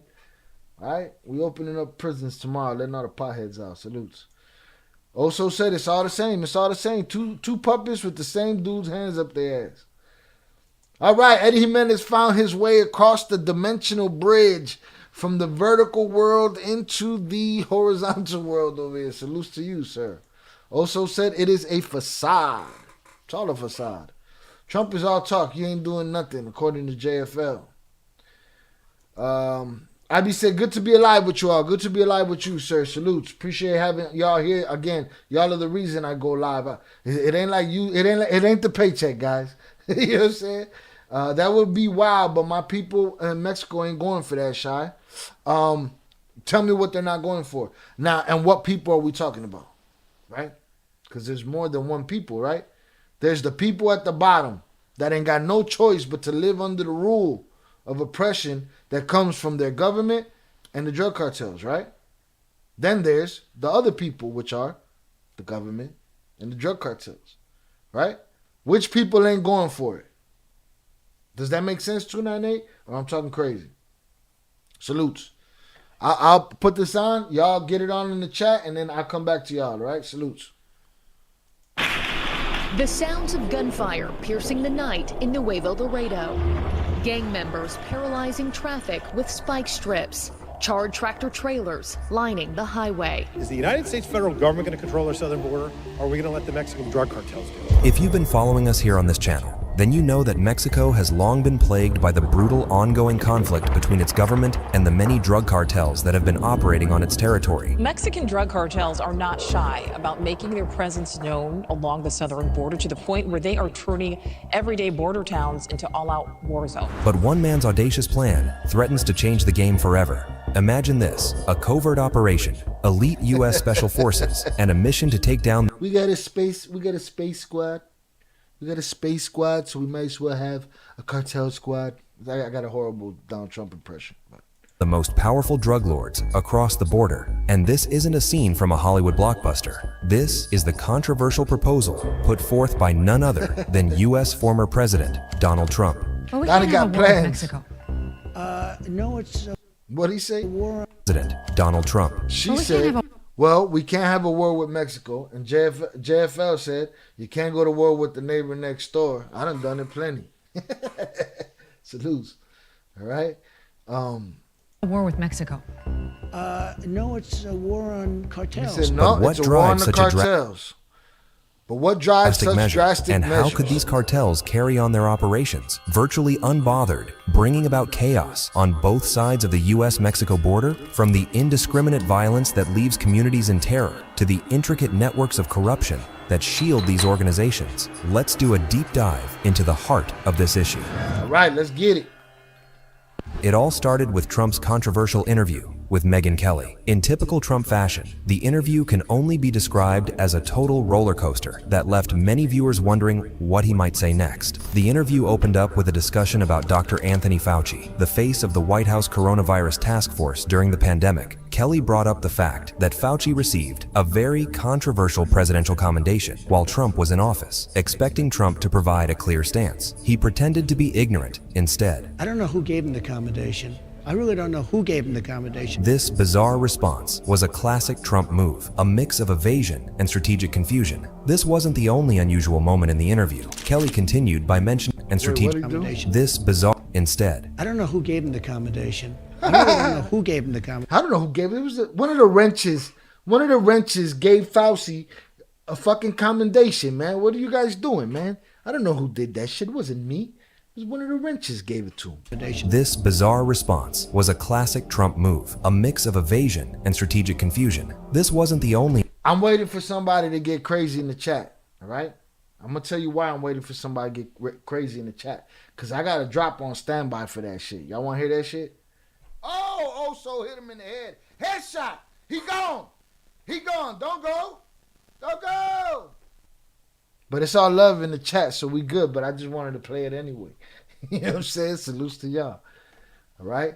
JFL said, I give you that one, so I done it myself. Sometimes the neighbor can get it. Rilo said, narconomics, the economy, and stock market would be hit. Yeah, everywhere, I think. Rilo said, I wish I knew the answer. I do too. You know what I'm saying? That's why I asked 298 to differentiate. Because he said, oh, my people in Mexico won't go for that. But who? Who won't go for it? And is there anybody that would? Is there an oppressed people down there? Or are they Stockholm Syndrome? Is there people down there that's... Because in Colombia, there was a point where they wanted Escobar out of there, man. They wanted him out of there. They did not want to be under the thumb no longer. Is it that way in Mexico? Where they're like, bro, we can't live like this. You know? Now, Rogan and I wish we had more time today. Again, we'll go live tomorrow. Rogan and Tony Hinchcliffe were having the conversation too. And he said something. He said, yeah, you know what I'm saying? It's like you got a crack house next door. They're not the crack house. I mean, they're the crack house in the sense that they're distribution, but the drug addict is on this side. Don't get it twisted. I know Mexico got drug addicts too. But my point is there people out there that are like, yo, we got to get these dudes out of here. You know what I'm saying? We got to get these dudes out of here. Jonathan said, also the OG ranch sniper. I remember seeing Bishop Don Juan put up a pic with him and Trump. He was rolling with the mobsters. I done rolled with Don Juan. Salutes. Smoked bud in his basement. His mama's basement. How about that? 298 Sosa said, we are prideful as F. Ain't no Mexican government gonna let a foreign country come unalive their citizens, and if the Mexican government wanted them unalived or arrested, they would be done shy with no help. So you're saying that hey, drive, dog. Forget about texting us. Salutes to you, bro. I appreciate you. Done deal. All right, salutes. No worries. Do your thing. Drive safely. So what you're saying basically is that if Mexico wanted to fix the problem, they'll fix the problem. They ain't gonna let nobody come and fix the problem. I got you. I think I heard that loud and clear. Salutes. And that is a people. That's the Mexican government right there saying, listen, man, you know, when we need your help, we'll ask you for it. We'll tell you to open up a dungeon and we'll throw somebody in there. Until then, stay out of it. Mind your business. All right, I got you. I'm with you. Let's get it. Unusual moment in the interview, Kelly continued by mentioning Florida Governor Ron DeSantis and his response to the pandemic, and Trump's reaction was just as ambiguous as the rest. He accused DeSantis, whom he mockingly called Ron DeSanctimonious, of shutting down Florida and following Fauci's advice too close. That motherfucker think he a rapper. Ron DeSanctimonious. If you look at Ron DeSanctimonious, this guy said the greatest things. I can give you articles that Fauci's great. As the interview went on, it became apparent how Trump managed to stay at the top of the tricky political game for as long as he has. You see, Trump has been known to use this seemingly erratic approach in order to create a spectacle. Yeah, man, he creates chaos in the conversation. He'll turn your shit around, man. Y'all give him more credit than he deserves, bro. He ain't no different than any hustler I've ever seen in the street. He no different than any con man or confidence man that I've seen in the street. No different, not even a little bit. Yo, hit the like button, y'all. Shout out Maya Lansky on the check-in. What up, OG? Salutes to you. Appreciate you, sir. I'd say he's right on some level, because when Trump was in office, that's exactly what the Mexican president told him. Told him what? IB told him, we'll handle our own business. Don't you worry about it. JFL said, you think Ruggs is the excuse, just like nuclear weapons was for Iraq? Oh, absolutely. They want to call them terrorists. They want that to happen. It's 29 years apart, but it's the same poison. Colombia and Mexico, absolutely. Same deal, son. Salutes. I appreciate y'all. That people want to see, which brings us to the topic we're going to be exploring today. In this same interview, Trump went on to talk about his next audacious proposal. He boasted about wanting to send so-called kill squads to Mexico to combat drug cartels. Didn't Brick Baby on No Jumper say the L squads was in the street?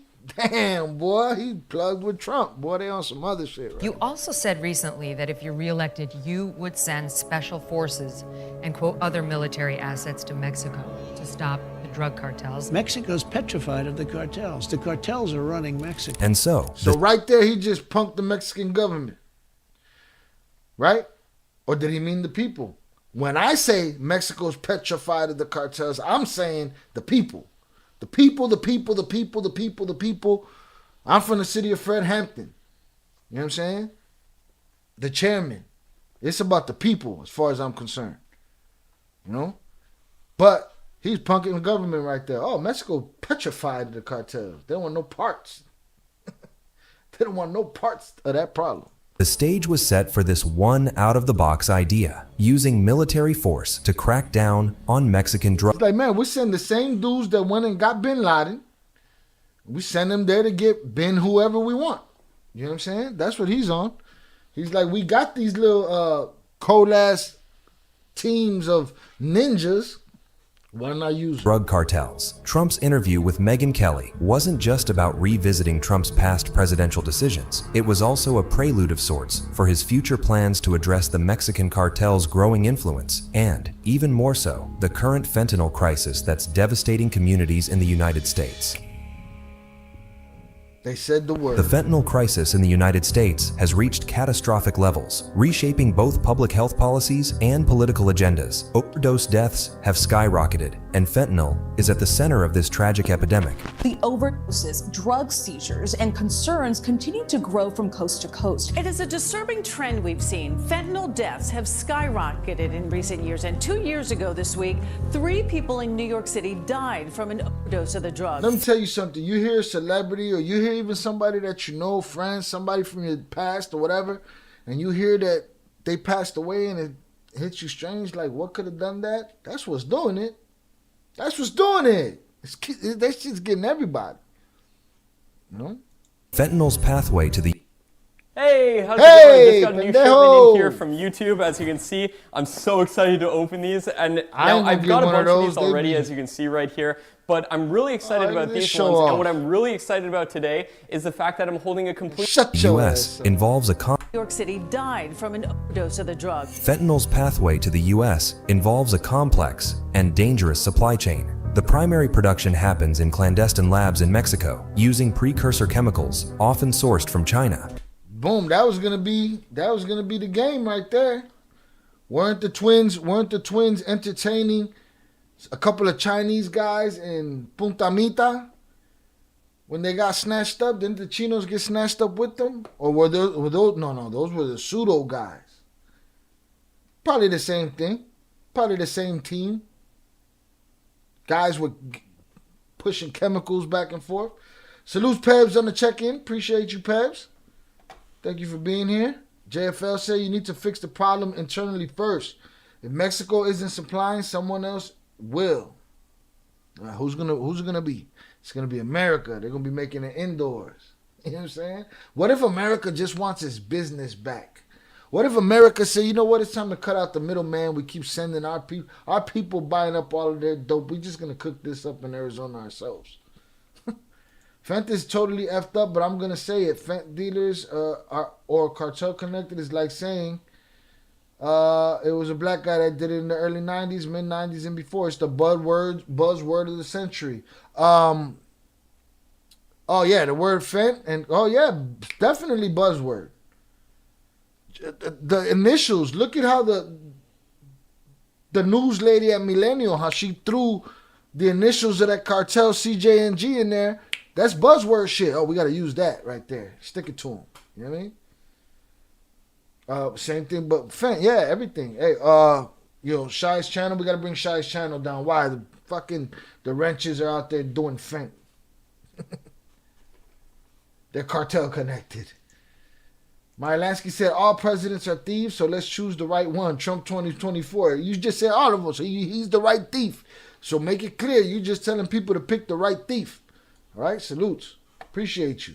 To me, they're both puppets with one guy's hands up their ass. All right, one guy got his left hand up one's ass on the left, and one got the right. Maybe it's opposite because he got to put on the show for the people. So the left is on the right is on the left, but they both got a hand up their ass, the same hand. Right again. Shout out Pebs. JFL said the Mexicans already here. JFL said homemade cooking it is. Also said, salutes Pebs, the UA Cubana, unauthorized Cubana. Zorada said, it's not good either way with Trump. It would just turn into a dictatorship. He would invade Mexico, round up homeless, and send in the National Guard into cities to fight crime. He will ban abortion nationwide. It's a lot. It's a lot. You know? It's a lot. Me, I stay out of it because I don't believe in the process anymore. I believe the process is broken. It's bought and sold. It's been bought and sold for a very, very, very long time. And here's the thing. Whatever he does only lasts 4 years, though. Like, the damage lasts forever. But I'm saying he pulls on a full-scale invasion of Mexico. I don't know if that'll happen. I don't know if I can see that. But you see what I was saying about that? Hopefully that came across the way I intended. I can see how that comment will get made into something else. But I mean, like, from what I took from it, you're saying is that, you know, fentanyl and cartel is the word right now. And if you really want to get your point across in government or on the news or the news, those are the words you got to use. Chucky said there's a lot of Asians in Mexico. They own the little markets on the border. I had a Korean friend who knew Spanish better than most. There's a whole Chinese community in Puerto Rico. You know? Boricua Chino. They're out there. Trump is a businessman. He knows how to bullshit everybody. Also said it's broken. Facts, it's broken. Salutes. So yeah, man. But maybe the U.S. wants to cut out the middleman and say, you know what, man? These guys can't sell our dope to us no more. We're going to sell our dope to our people. We're going to subsidize the dope to our people. Chucky Chingon. IB said, Chucky Chingon, isn't there a Chinese population in Mexicali going back to the 1800s? I'm sure there is. I'm sure there is. I don't doubt it at all. I don't doubt it at all. These labs operate under the control of powerful and ruthless Mexican drug cartel. 298 said the crazy thing is, Shy, that cartels got the same hit team. They got Delta, SEALs, Rangers on their team too. And they don't got no $50 AK like Osama and them fools did either. Huh? But then they're going to have to go pull a move on this dude in his crib. You know what I'm saying? If they got it like that. Because what he's saying is, I could get in your crib and you in your crib. If they can't do that shit to him, then I don't know what we're talking about. Maya Lansky said, yup, F abortion, ban it. We had them for 4 years, and I don't remember paying $6 a gallon for gas. Yeah, but you going a little too hard over here, Maya Lansky. This is, you know, relax. Again, you got your puppet, your thief, you picked them, it's good. You know? I'm sure there's a bunch of shit we'll disagree on. I'm sure there's a bunch of shit that me and your enemy would disagree on. They built the underground and then got flooded out when they wanted them gone. Yeah. I've seen videos recently where the U.S., whoever wins is planning to get into Mexico through military with strategic plans. In Mexicali, really? Wow, I didn't know that. I know for a fact that there's a whole Chino community in PR. And I'm sure it's like that around a bunch of Latin American countries. You'll find these little pockets and shit. Once produced, fentanyl is smuggled into the United States through various methods, exploiting weaknesses in border security. Hiding drugs inside these gas tanks so that the customs people have to cut it open with a blowtorch. The scale of the fentanyl crisis has forced it to the forefront of national discussions. It's not just the number of deaths that is alarming, but the demographics affected. Fentanyl has swept through both urban and rural areas, affecting individuals from all walks of life. The highly addictive nature of the drug means that once it takes hold in a community, it spreads rapidly, leading to a cycle of addiction. Like what? Like crack? Like everything else that you put in the black and brown community from day one and you play dumb about? Don't sing this America shit to me. You know what I'm saying? America been blowing up its own neighborhood since the beginning. Fuck out of here. And fatal overdoses. Several major cartels are involved in the fentanyl trade, including the infamous Sinaloa Cartel and the Jalisco New Generation Cartel. These organizations are incredibly well organized, with extensive networks that reach into every corner of the United States. One infamous incident that brought this crisis to the public eye was the brutal slaying of 9 U.S. citizens by the Sinaloa Cartel. The 3 SUVs were leaving a small town in northern Mexico. Some were heading to a nearby wedding, others were heading over to the U.S. when authorities say Cartel opened fire on the 3 cars. This incredibly shocking act only highlights the cartel's reach and thirst for violence. And what was that? You know? What was that? Was that a sending a little message? Who's sending the message like that where you gun up all these kids and shit? You know what I'm saying?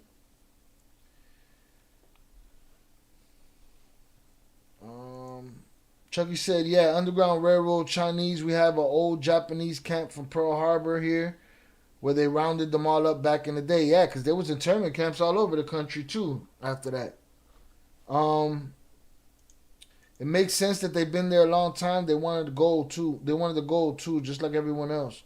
The Chinese went to Mexico back in the day to build the railroads, just like in the U.S. Facts.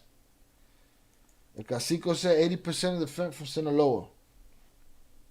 Enraging the American public and prompting calls for drastic action.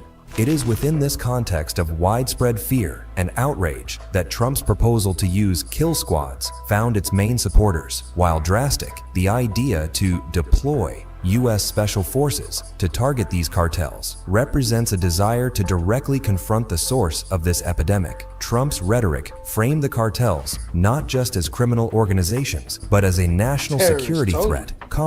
Do you like having a P.O. box but are tired of wasting time and money driving to the post office?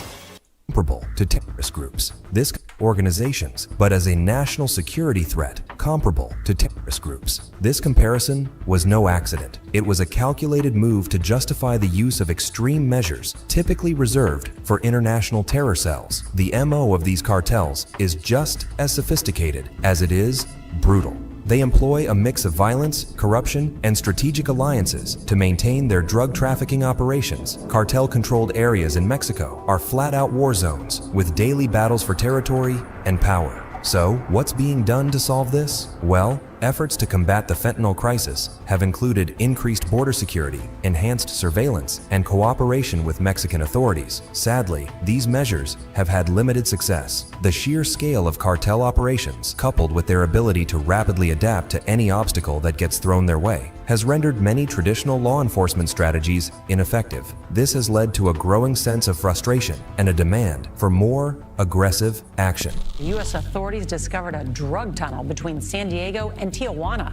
The tunnel, the length of 6 football fields and 6 stories below ground, has rail tracks, ventilation, and electricity. Trump's proposal for kill squads was born out of this whole frustration. The idea of sending special operations forces to dismantle the cartel's leadership structure is intended to cripple their operations and hopefully slow down the flow of fentanyl into the United States. Listen.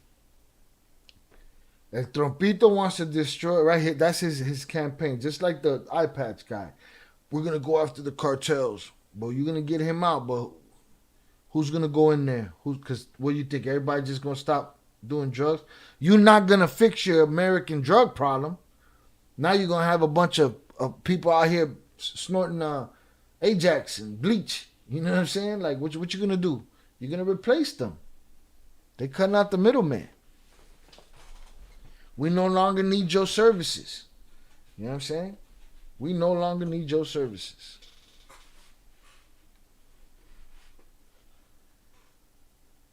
Chucky said you go across the line, they're trying to sell you Fetty for a quarter. It's horrible now. Junkies go across to get their fix. Last time I saw a white chick get a big bag pulled out of her crotch, man. I went, nah. IB said JFL, that's correct also. We have a China Gulch Road. In Southern Oregon, which is where their camps were.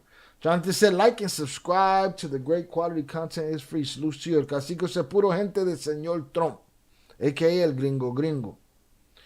And also said, the USA is the biggest consumer of everything. Right? If the US goes and blows up the Little Debbie factory, best believe they're going to build another one that they control, and where you're still going to get your little Debbie snacks. All right? They're not going away. All right? America's a fat, greedy pig. She's not going to just allow, they're going to build rehabs? Mental health facilities for people? The U.S. laughs in the face of that arrogance. Never. Right? It's two puppets. Right? And each one of them got the same man's opposite hand up their ass. It's just what it is. All right? JFL said, IB, I need to look more into that. Also said it's only a problem when it affects the Anglo-Saxon. Well, it's just like crack. It reached their neighborhood and now there's a crisis. You know what I'm saying? As soon as the crack got there, crisis. Crack into little Timmy's neighborhood, crisis. Crack in our neighborhoods, nobody gave a shit. Europe as a whole has almost twice the population. What's their addiction rates like? Because they're crazy here. Like Casico said, USA like drugs, cartel like money and gun.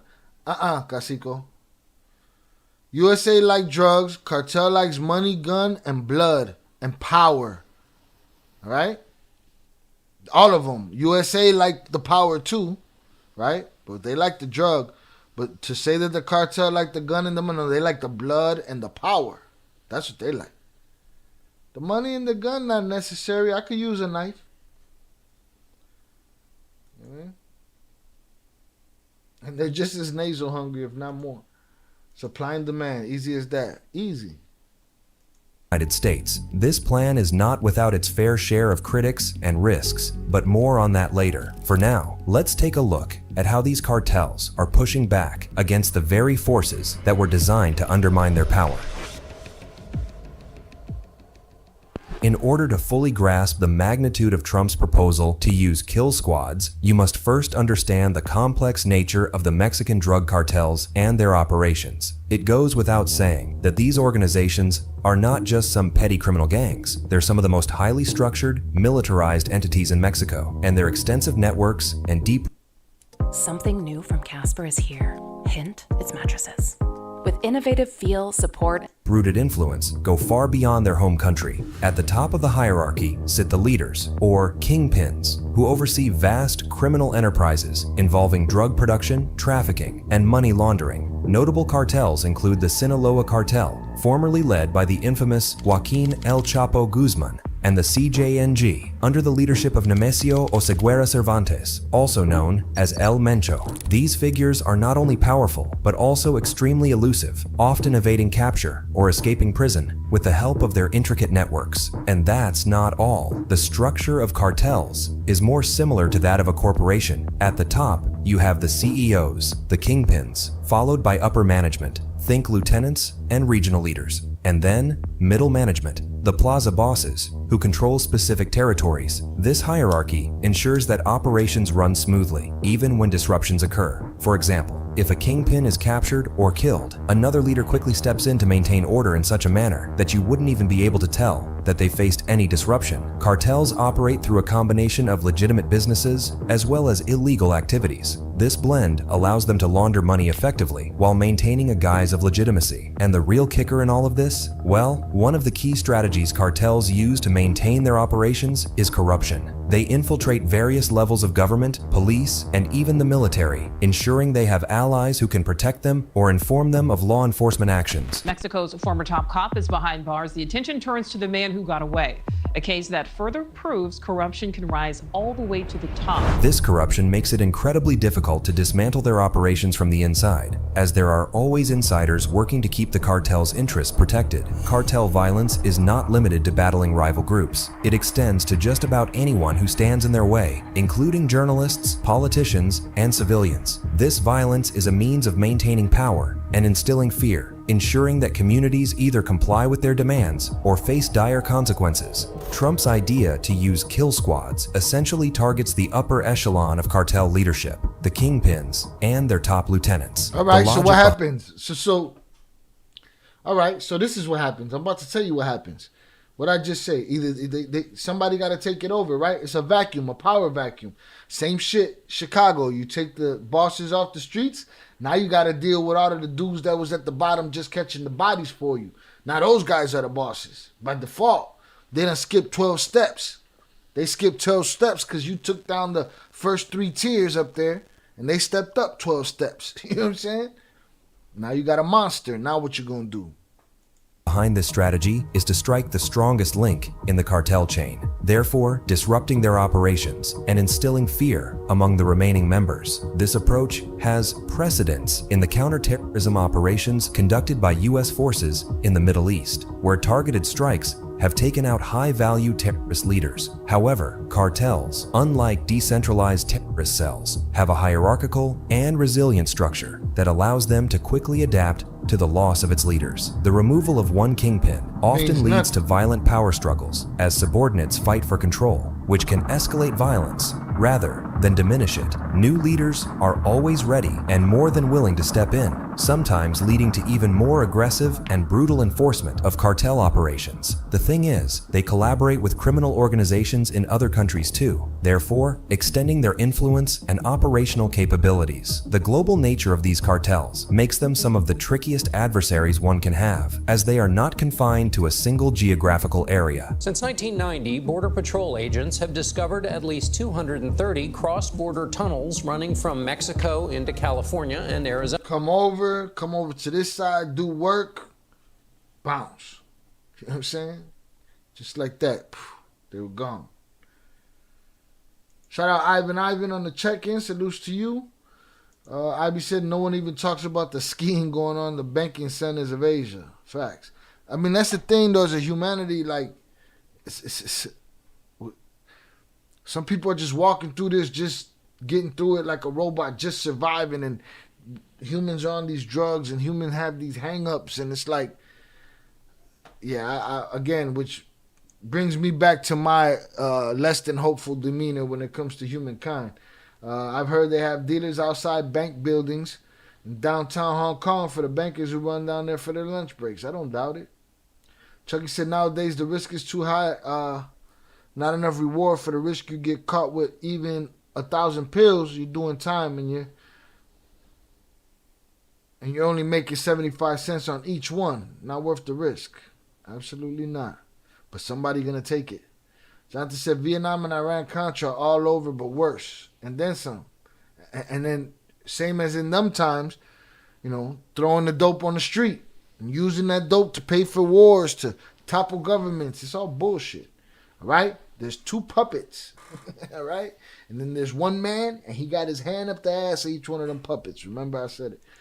Shout out Yael on the check-in. What's up, Shai? Salutes to you, Yael. Appreciate you being here.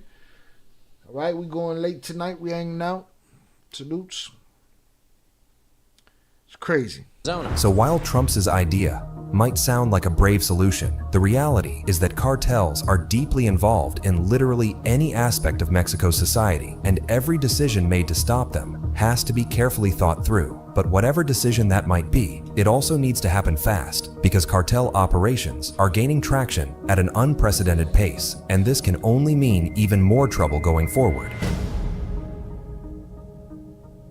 Let's face it, the human toll of cartel violence and corruption is staggering, impacting millions of lives in both Mexico and the United States. And understanding the... And let's just say one day that the cartels were to turn around and come at the USA. Oh, you know how many disappointed dick riders there would be in the USA? Nah, I'm not going to fight my jefecito, my role model, my boss, my king.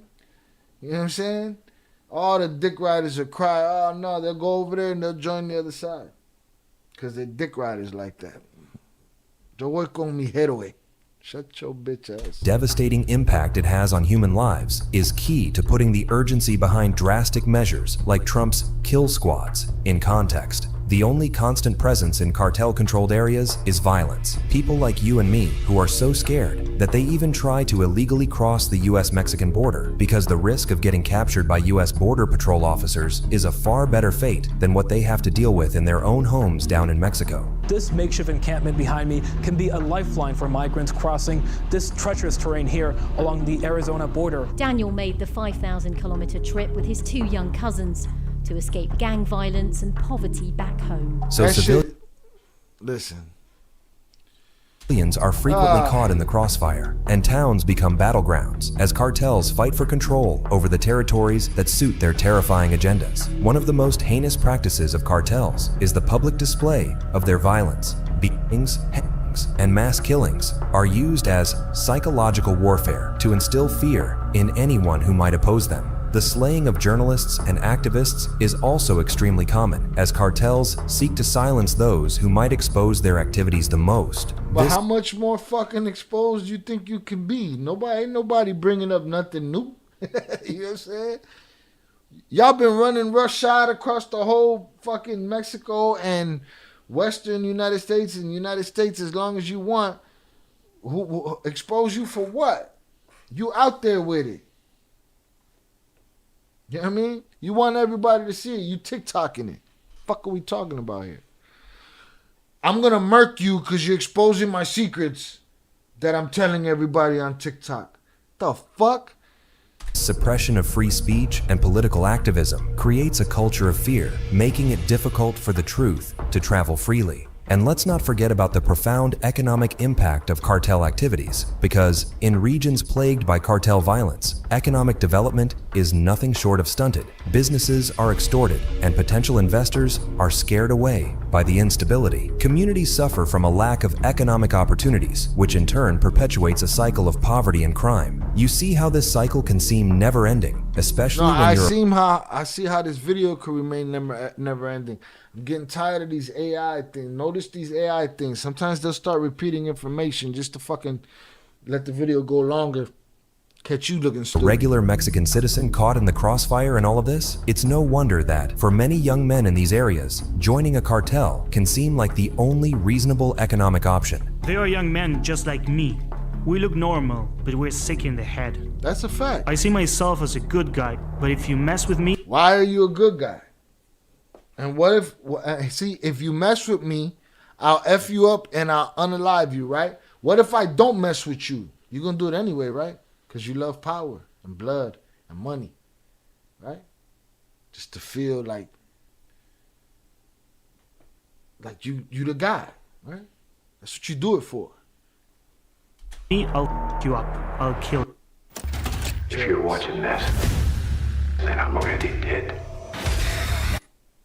The fentanyl crisis in the... Let's see. That's why you see dudes caught with 100K and more, not 1K. Yeah. Then you're doing life for 100K. People was just making an example. Either way to mess with that shit, it's low class. IB said there was just an ex-Harlem. Yo, y'all gotta slow down with y'all thumbs. Y'all got me looking fucking illiterate up here. There was just an ex-Harlem rack wheeler on the Connect talking about. Oh, okay, that's you was trying to. Okay, I got you. You was disguising that rack wheeler on the Connect talking about getting less time for all their crimes because they got caught for the unalivings, not the rugs. Let that sink in. The rack wheeler on the Connect talking about getting less time for all their crimes because they got caught for the unalivings and not the rugs.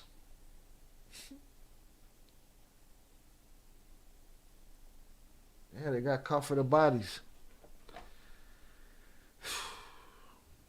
Also said, unfortunately, Mexico turned into Colombia of the 90s. Chucky said, I'm here on the front line and the real ballers don't like it because the junkie will snitch so they don't get sick. Too much liability. Also said, unfortunately, history always repeats itself. Boom. Salutes to y'all. He said, fat thumb salutes. The United States has its roots deeply entangled with these cartels. In their quest to maximize profits, cartels have turned to fentanyl production due to its potency and how incredibly easy it is to produce compared to its more complex cousin, heroin. Fentanyl is a synthetic opioid, very powerful, 70 to 100 times more powerful than morphine. And even small quantities can be extremely potent and fatal to a person. The impact on American communities has been devastating, and tens of thousands of lives have been lost to overdose. And to make matters even worse, this ongoing crisis has stretched across all demographics. Communities in the U.S. are not just dealing with the loss of life, but also the broader social impacts that addiction has. Families are torn apart, healthcare systems are overwhelmed, and the criminal justice system is burdened with the fallout from increasing drug-related crimes. I just think people need to be aware that, your child doesn't have to be a, drug user in order for this to, take their life. They can literally try it once. And from what I understand, my daughter didn't even consume an entire pill, and she's no longer here. And that lady got to tell that story just to help somebody else and to make sure somebody else knows, Everybody got people that they love. Kid in your family goes and explores and tries something new, and boom, that's it. Does this make Trump's plan of sending kill squads more reasonable? You can be the judge of that. I'm just here to point out one more detail that's often overlooked in all of this. You see, the ethical implications of targeted killings. Is the new president, what do you guys think? Is the new president a pro or a con or indifferent for the cartels? We're going to put up a poll. Is Mexico's new president, good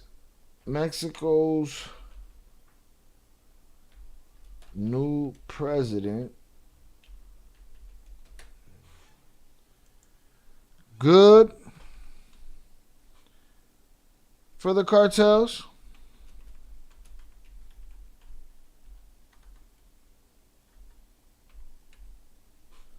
Bad for the cartels?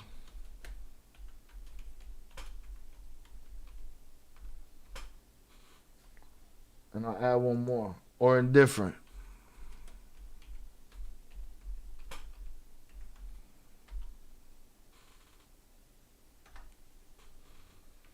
Mexico, there you go. There's the poll right there. I'm put the poll up. Salutes.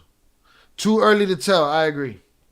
But there might be people that know more about her than us, than me and you, IB. You know what I'm saying? Those people get to say what they, what they got to say. They probably know more about her situation and who she is than we do, So we'll see. Ivan, I heard she got snatched. Ivan said I heard she got snatched up the next day after she won. I don't know if it's true. If that's true, boy, shit. Also come into play here as well. The idea of kill squads raises because Rogan read off some crazy number and said that she became president after something like 37 candidates got smoked. I don't know how true that is. Again, that could be American propaganda. Right. IB said not educated enough to make a real assessment, but this is my guess. And my point is that, yeah, there's people out here listening probably that are educated on the scenario and on her. I don't know. Questions about due process, sovereignty, and, even more importantly, the potential for abuse of power. We can't overlook the broader implications for international law and human rights. The fact of the matter is, no matter how you spin it, the consequences of sending such a squad across the border have the potential to outweigh the benefits by a long shot, and things can get pretty dark. Yeah, what he don't understand is all it takes is one of those missions to go bad. One of those guys right there in them uniforms to get smeared across something over there, and it's a public relations nightmare, and all kind of shit is going down. Fast.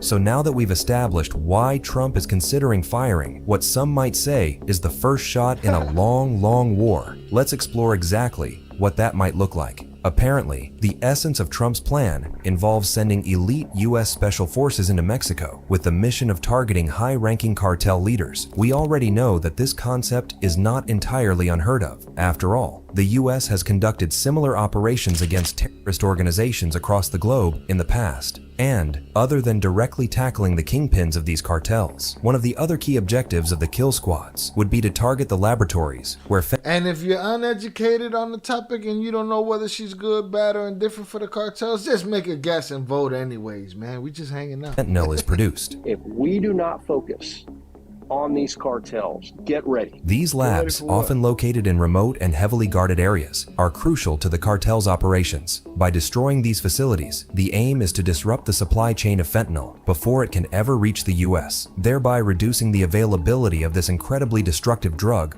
on American streets. I'm sure you're aware of just how complex the narco paper trails can get. Well, the kill squads would not only target individuals, but also the infrastructure that facilitates the cartel's money laundering activities. By choking off their financial resources, the cartel's ability to sustain their operations would be severely hampered. And don't get me wrong, this all sounds like a pretty solid plan, but there are plenty of challenges standing in the way. The first and most significant hurdle is the issue of overstepping Mexico's authority. After all, and like 298 said, Mexico gonna be like, Papas, we got a problem, we'll fix it ourselves. We don't need your help. We'll call you when we need your help.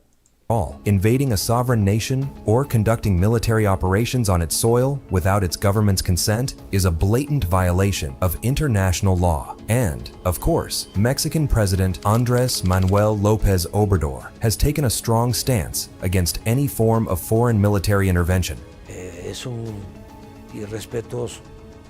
Nosotros somos un país independiente, libre, soberano. No somos colonia. No somos protectorado de ningún país extranjero. And that's without even mentioning. They want to give you. AKA, watch your fucking mouth. Oh, wow. That's what they say.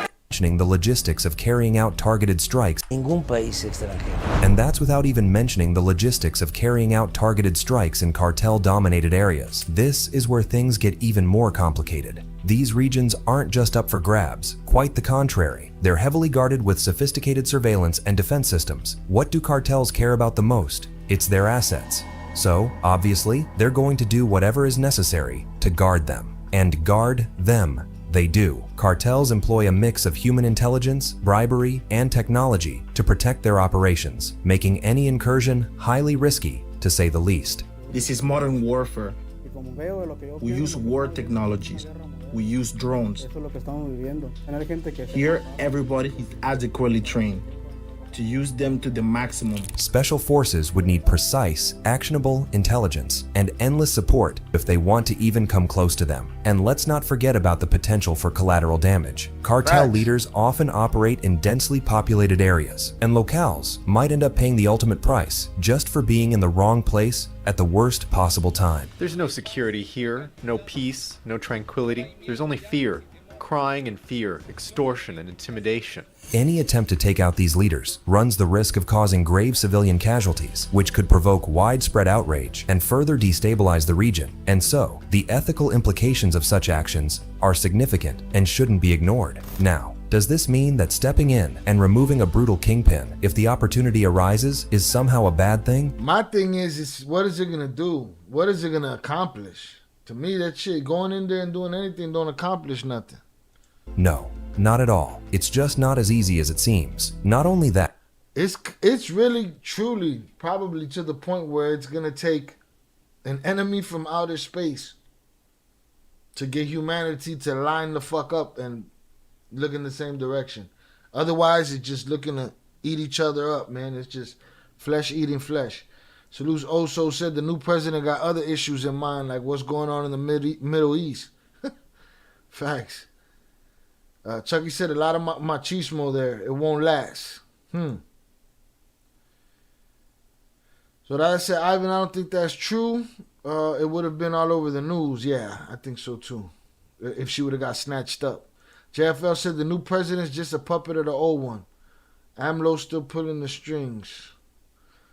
JFL said there's videos of her taking bribes already when she held a political position in Mexico City back in the day.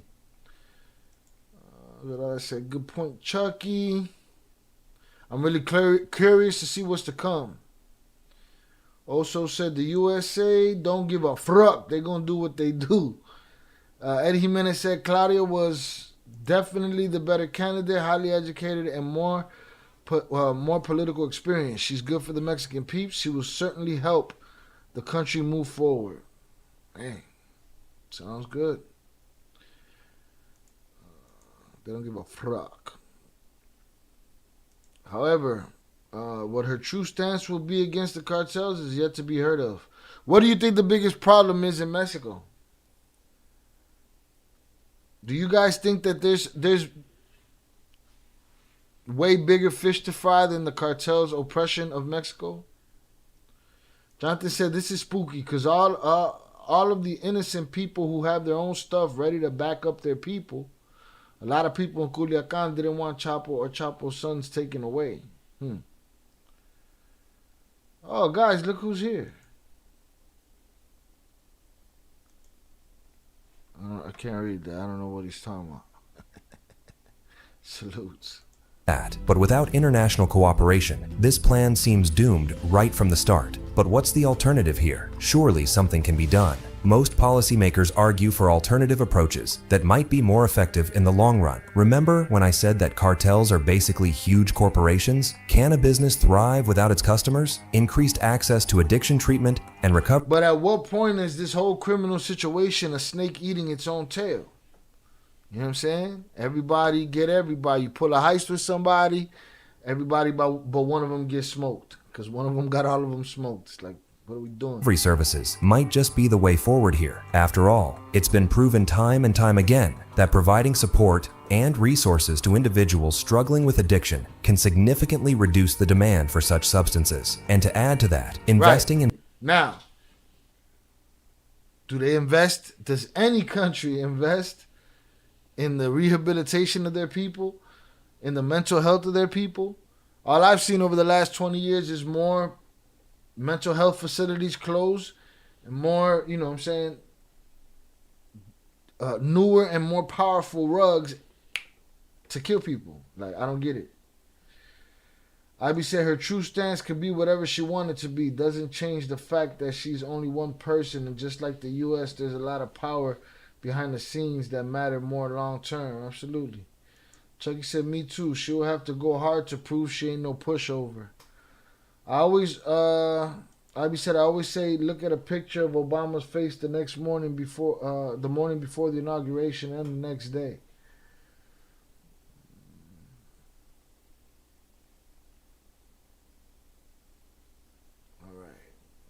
in public education and preventive measures is also essential. Community-oriented programs that educate people about the risks of drug use and the availability of support groups can play a significant role in preventing addiction in the first place. Addressing the socioeconomic factors that contribute to drug addiction is another vital component. Economic disparities. So what's the biggest problems? The biggest problems be what? Addiction, right? And poverty. Rogan and Billy Carson was talking about, you fix those two things, you fix everything. Now they fumbled the numbers on how much it would cost to do that, but bro, you put a dent in that problem, man. You save a lot of lives, you create a lot of future. But that's not what our governments, plural, are here for. All right? They're here to burn it down. This is an insurance job on the planet Earth. They're here to burn it down. Lack of employment opportunities and inadequate access to healthcare and education can drive individuals towards drug use. By investing in social programs that address these root causes, communities can become more resilient and less vulnerable. What they're going to do? These guys are going to come with their hammers and force everybody to get lit? It's time for you to get high, buddy. The influence of drug... They already do that to you in the hospital.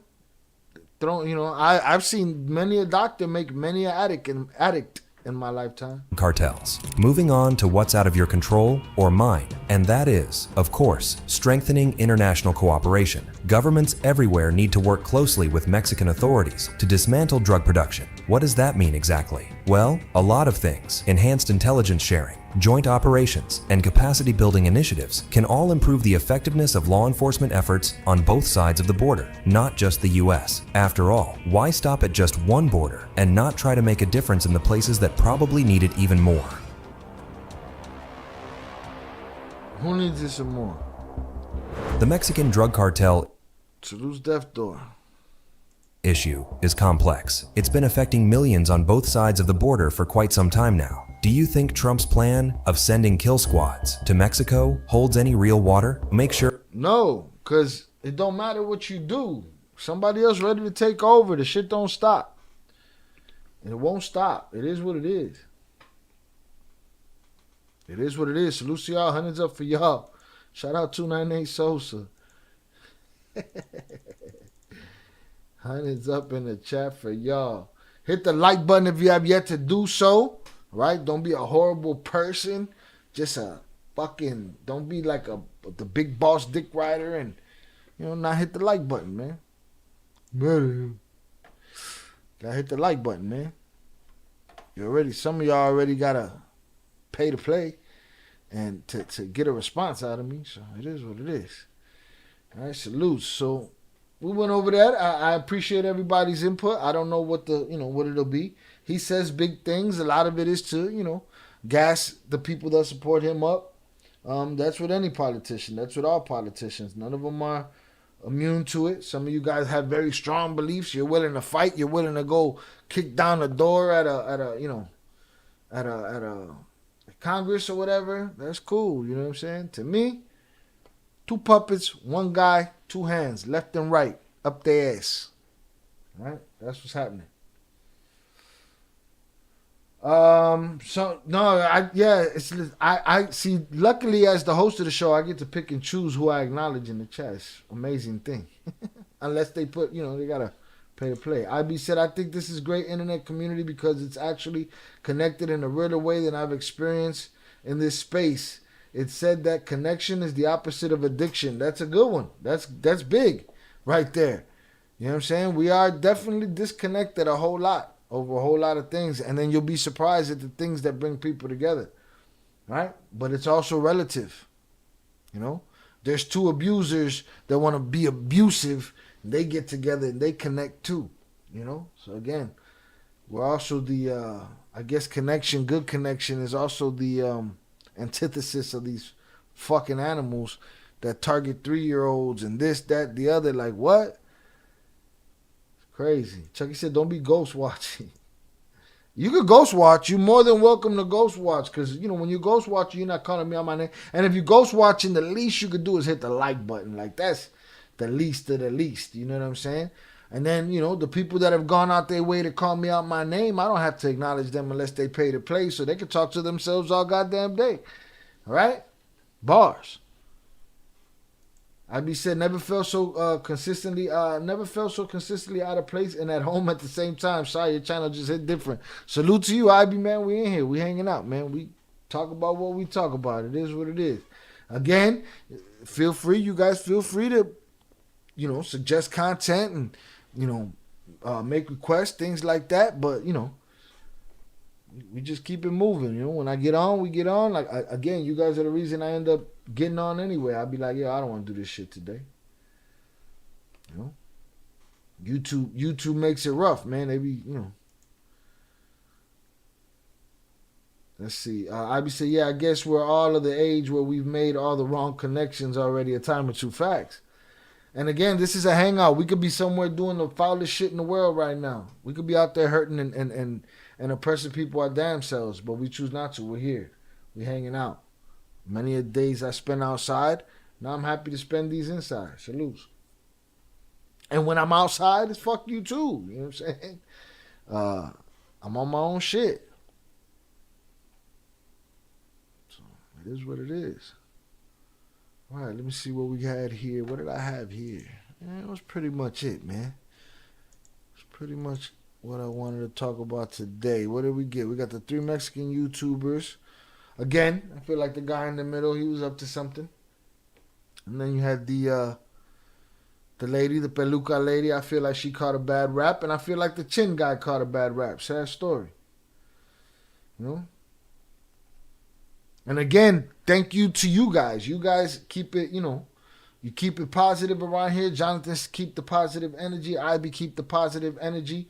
I kind of keep shit even keel because when somebody come in there with that negative energy, I'm here for it. You know what I'm saying?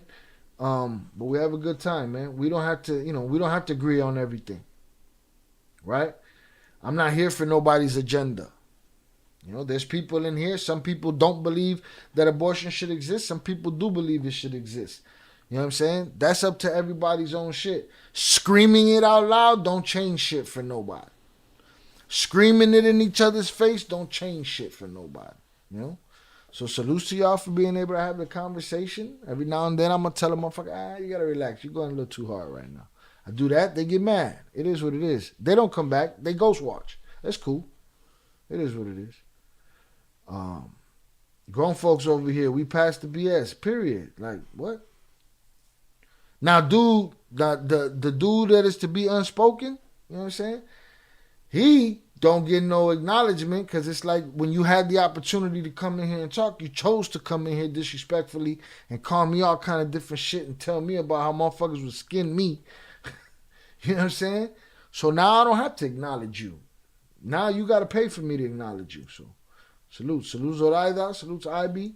Jonathan says, salute Shayo. Thank you for another day of great content. Blessings to you all the committed chat members. Everyone was really engaged today. Like and subscribe to the free quality content. Salutes, man.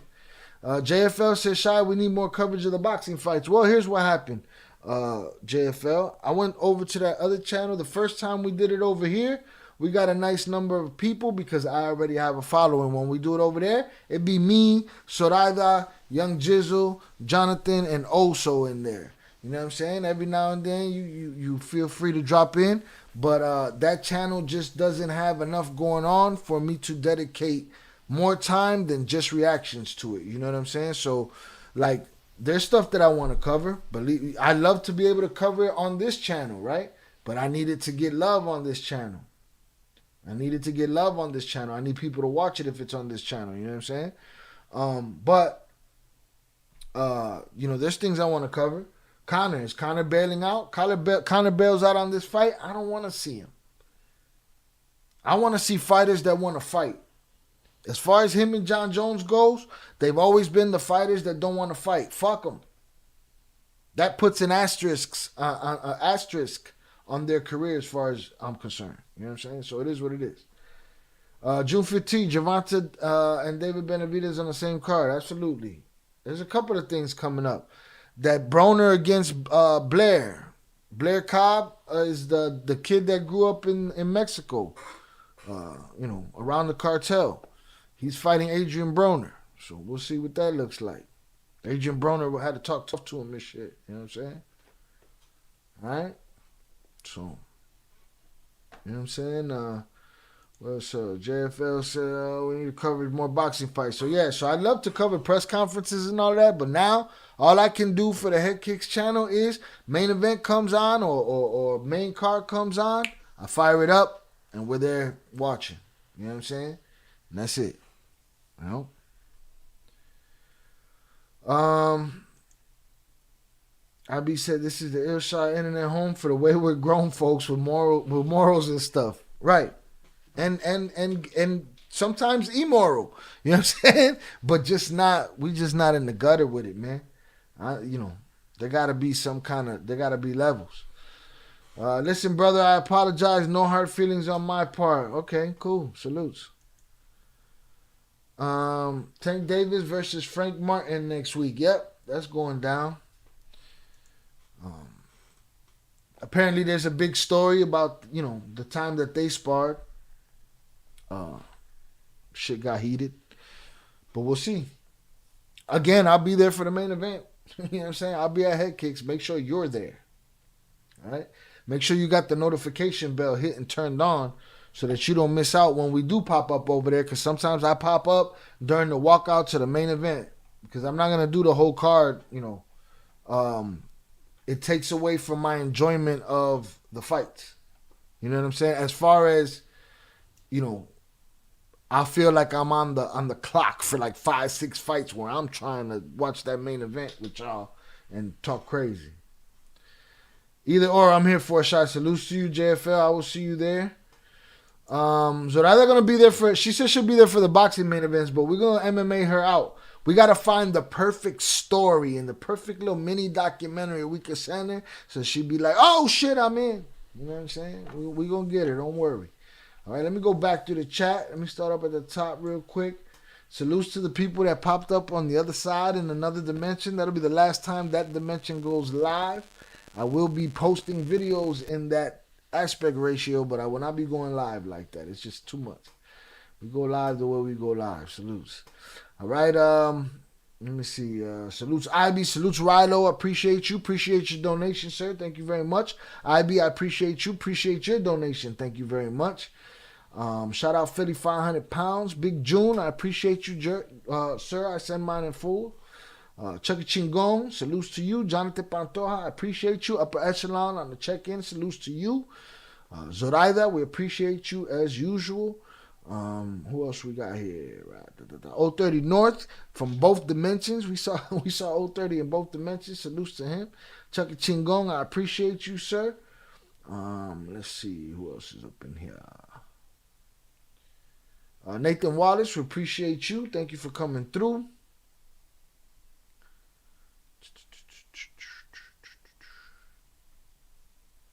Young Jizzle came through and checked in. Appreciate you, sir. JFL, I appreciate you coming through. 298 Sosa, thank you. Saw you in both dimensions too. Appreciate you. Let's see.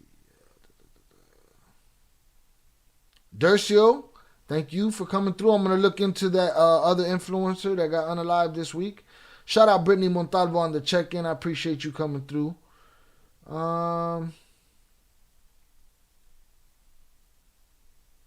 Brother Oso, per usual, I appreciate you. OG Wrench Holder, the sniper. Eddie Jimenez, thank you. Saw you in both dimensions too, bro. Maya Lansky, thank you, sir, for coming through. Don't take it personal. All presidents are thieves. Facts. Shout out Pebs for checking in. I appreciate you, Pebs.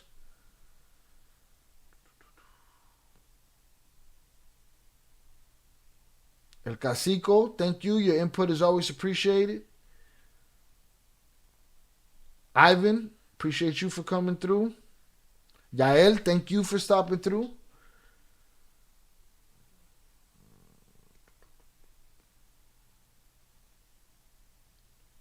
Long chat.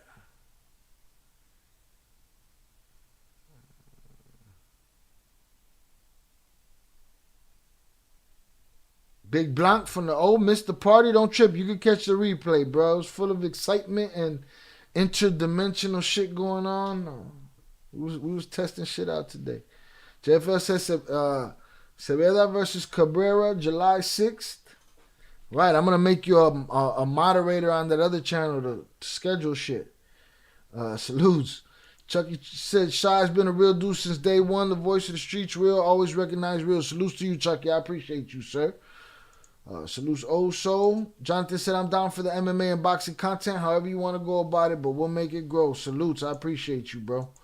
JFL said, Frank Martin got no chance. Good bet in that one. Yeah, man. Might have to throw that little paper down. Eddie Jimenez said, thanks for another great evening of content, bro. Appreciate you, Eddie. Thank you. Wish I had more time for y'all. We'll be back tomorrow, something like that. I got a bunch of videos that I got to drop still from the last couple jump-offs. Jonathan said, play-by-play calls by Shia hit different. Salutes. Zorada said, yes, I got to digest MMA. Don't trip. We're going to get you. We got you. It is in Vegas, so be cautious. Yeah, that's a real one right there, especially with boxing.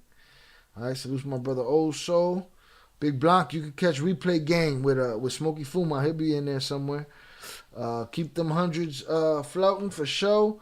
Stay safe, healthy, free, and blessed out there, everyone. Salutes to you guys. I appreciate you guys on both dimensions.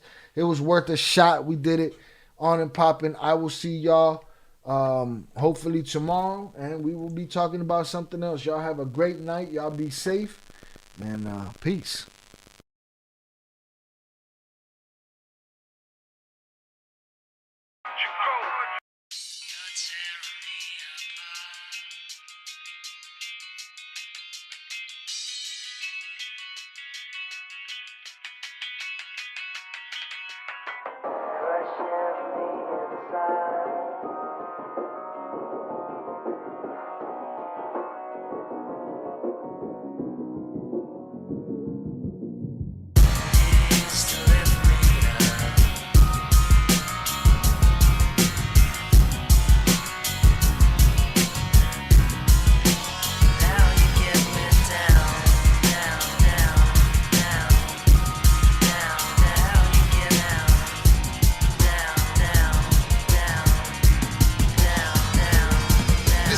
profound. It's deep where the heart makes sound. One last beat and it might bleed out. I just might leave now, empty these airbags and lie me down. See the lies in your eyes catching up with your mouth.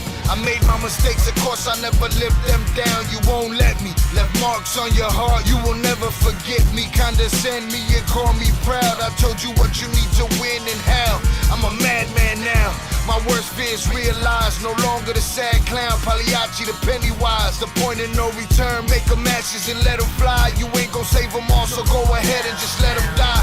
Murder these emotions, bury them deep inside. If I get any colder, I swear I'ma freeze the shy. All I could do is soldier, marching through a starry night, focused on the end game, finally gon' get it right. Find myself in the light, been fighting for my fucking life, dealing with you fake fucks. I ain't gotta say much, you know what it is, kid. I just wanna blaze up, continue getting rich, bitch, and blow the fucking name up. Built by where I came from, pushed by what I've been through. You deferred my dreams, the reason I resent you. It don't make no sense, you pretend I don't offend you. I'm everything you hate, but if you walked a mile in these shoes, you finally understand why it's not in me to respect you. We come from different fabric, different madness, different venue. We lost our common ground, the bond just wasn't sound. The objective was to come up, and now you bring me down.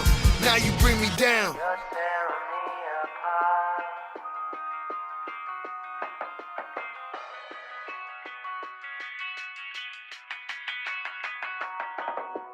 Crushing me inside.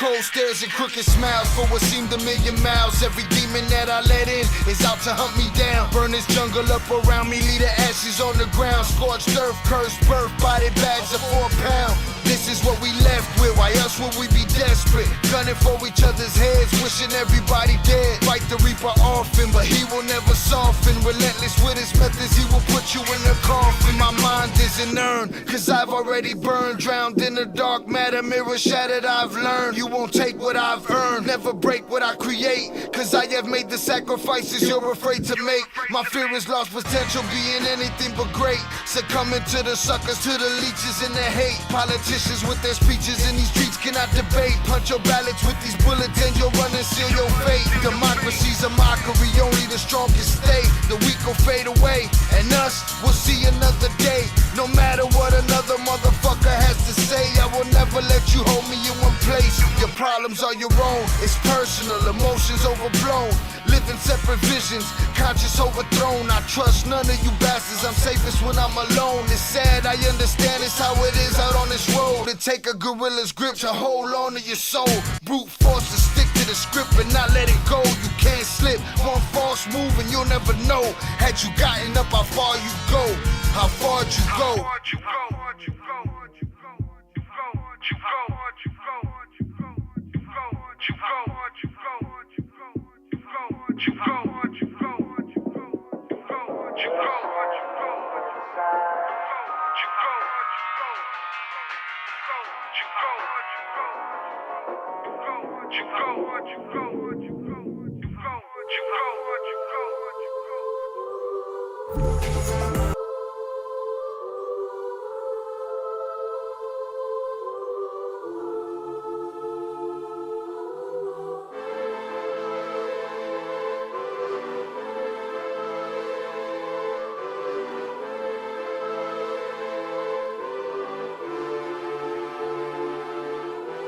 Hanging from a thread till you dead, cause your partner put a price on your head.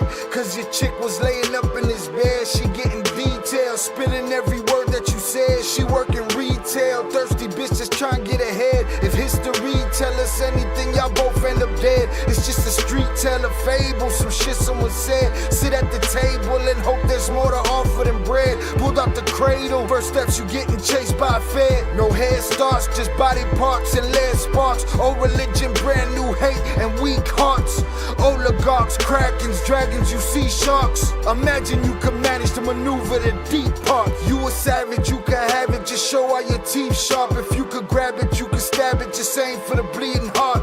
The ones that show compassion, the soldier that seeks art. Does the artist that wage war take over or take part? Taking a knee, thinking no one faithful is me. I'm good people in bad lands, no evil live within me. I mind mine, I'll survive, find this lands for the free. If I'm mistaken, I'm forsaken, no one rescuing me. Residual effects, straight bullets through familiar necks. For any number of infractions that I deem disrespect. Your beliefs, you deserve better, but we both in the shit. You just haven't come to grips with it yet. Fight or flight, and they ain't really nowhere to go. If your back is against the wall and you ain't throwing no blows, you gon' crumble in the rubble, become blood in the snow. If you a victim, they collect them, grab the body and go. Dig them and ditch them, total disregard for the soul. Gas them and lit them, watch the flesh burn in the glow. Where we live and catch a shivering, it's a hell you don't know. Your best hope is that your dying ain't slow, or your dying's a show. Where we at, it's every man for his own. A bloody backdrop, where killers just zone and slice flesh to the bone. Masked and gloved up front of your home. A flash of gun, but the side of your dome. Fresh blood from a stone, dents in your sense. Kick your fucking ball through the fence, dare you to say something. No sense in sitting around in suspense. Find out what's next, open your fucking mouth, disrespect. See the extent of how my life is intense. She beautiful and oppressed in a permanent summer dress. She a servant and still she blessed. Children cradled against her breast, whispering prayers, wishing their souls the best, knowing that they forgotten, not forgetting they're blessed. The bloodiest red lights, just piles of dead life. Something must be broken, the glyphs wasn't read right. You think them Bible papers was shed light? Yeah, right. Burn after reading, tell the preacher I'm leaving.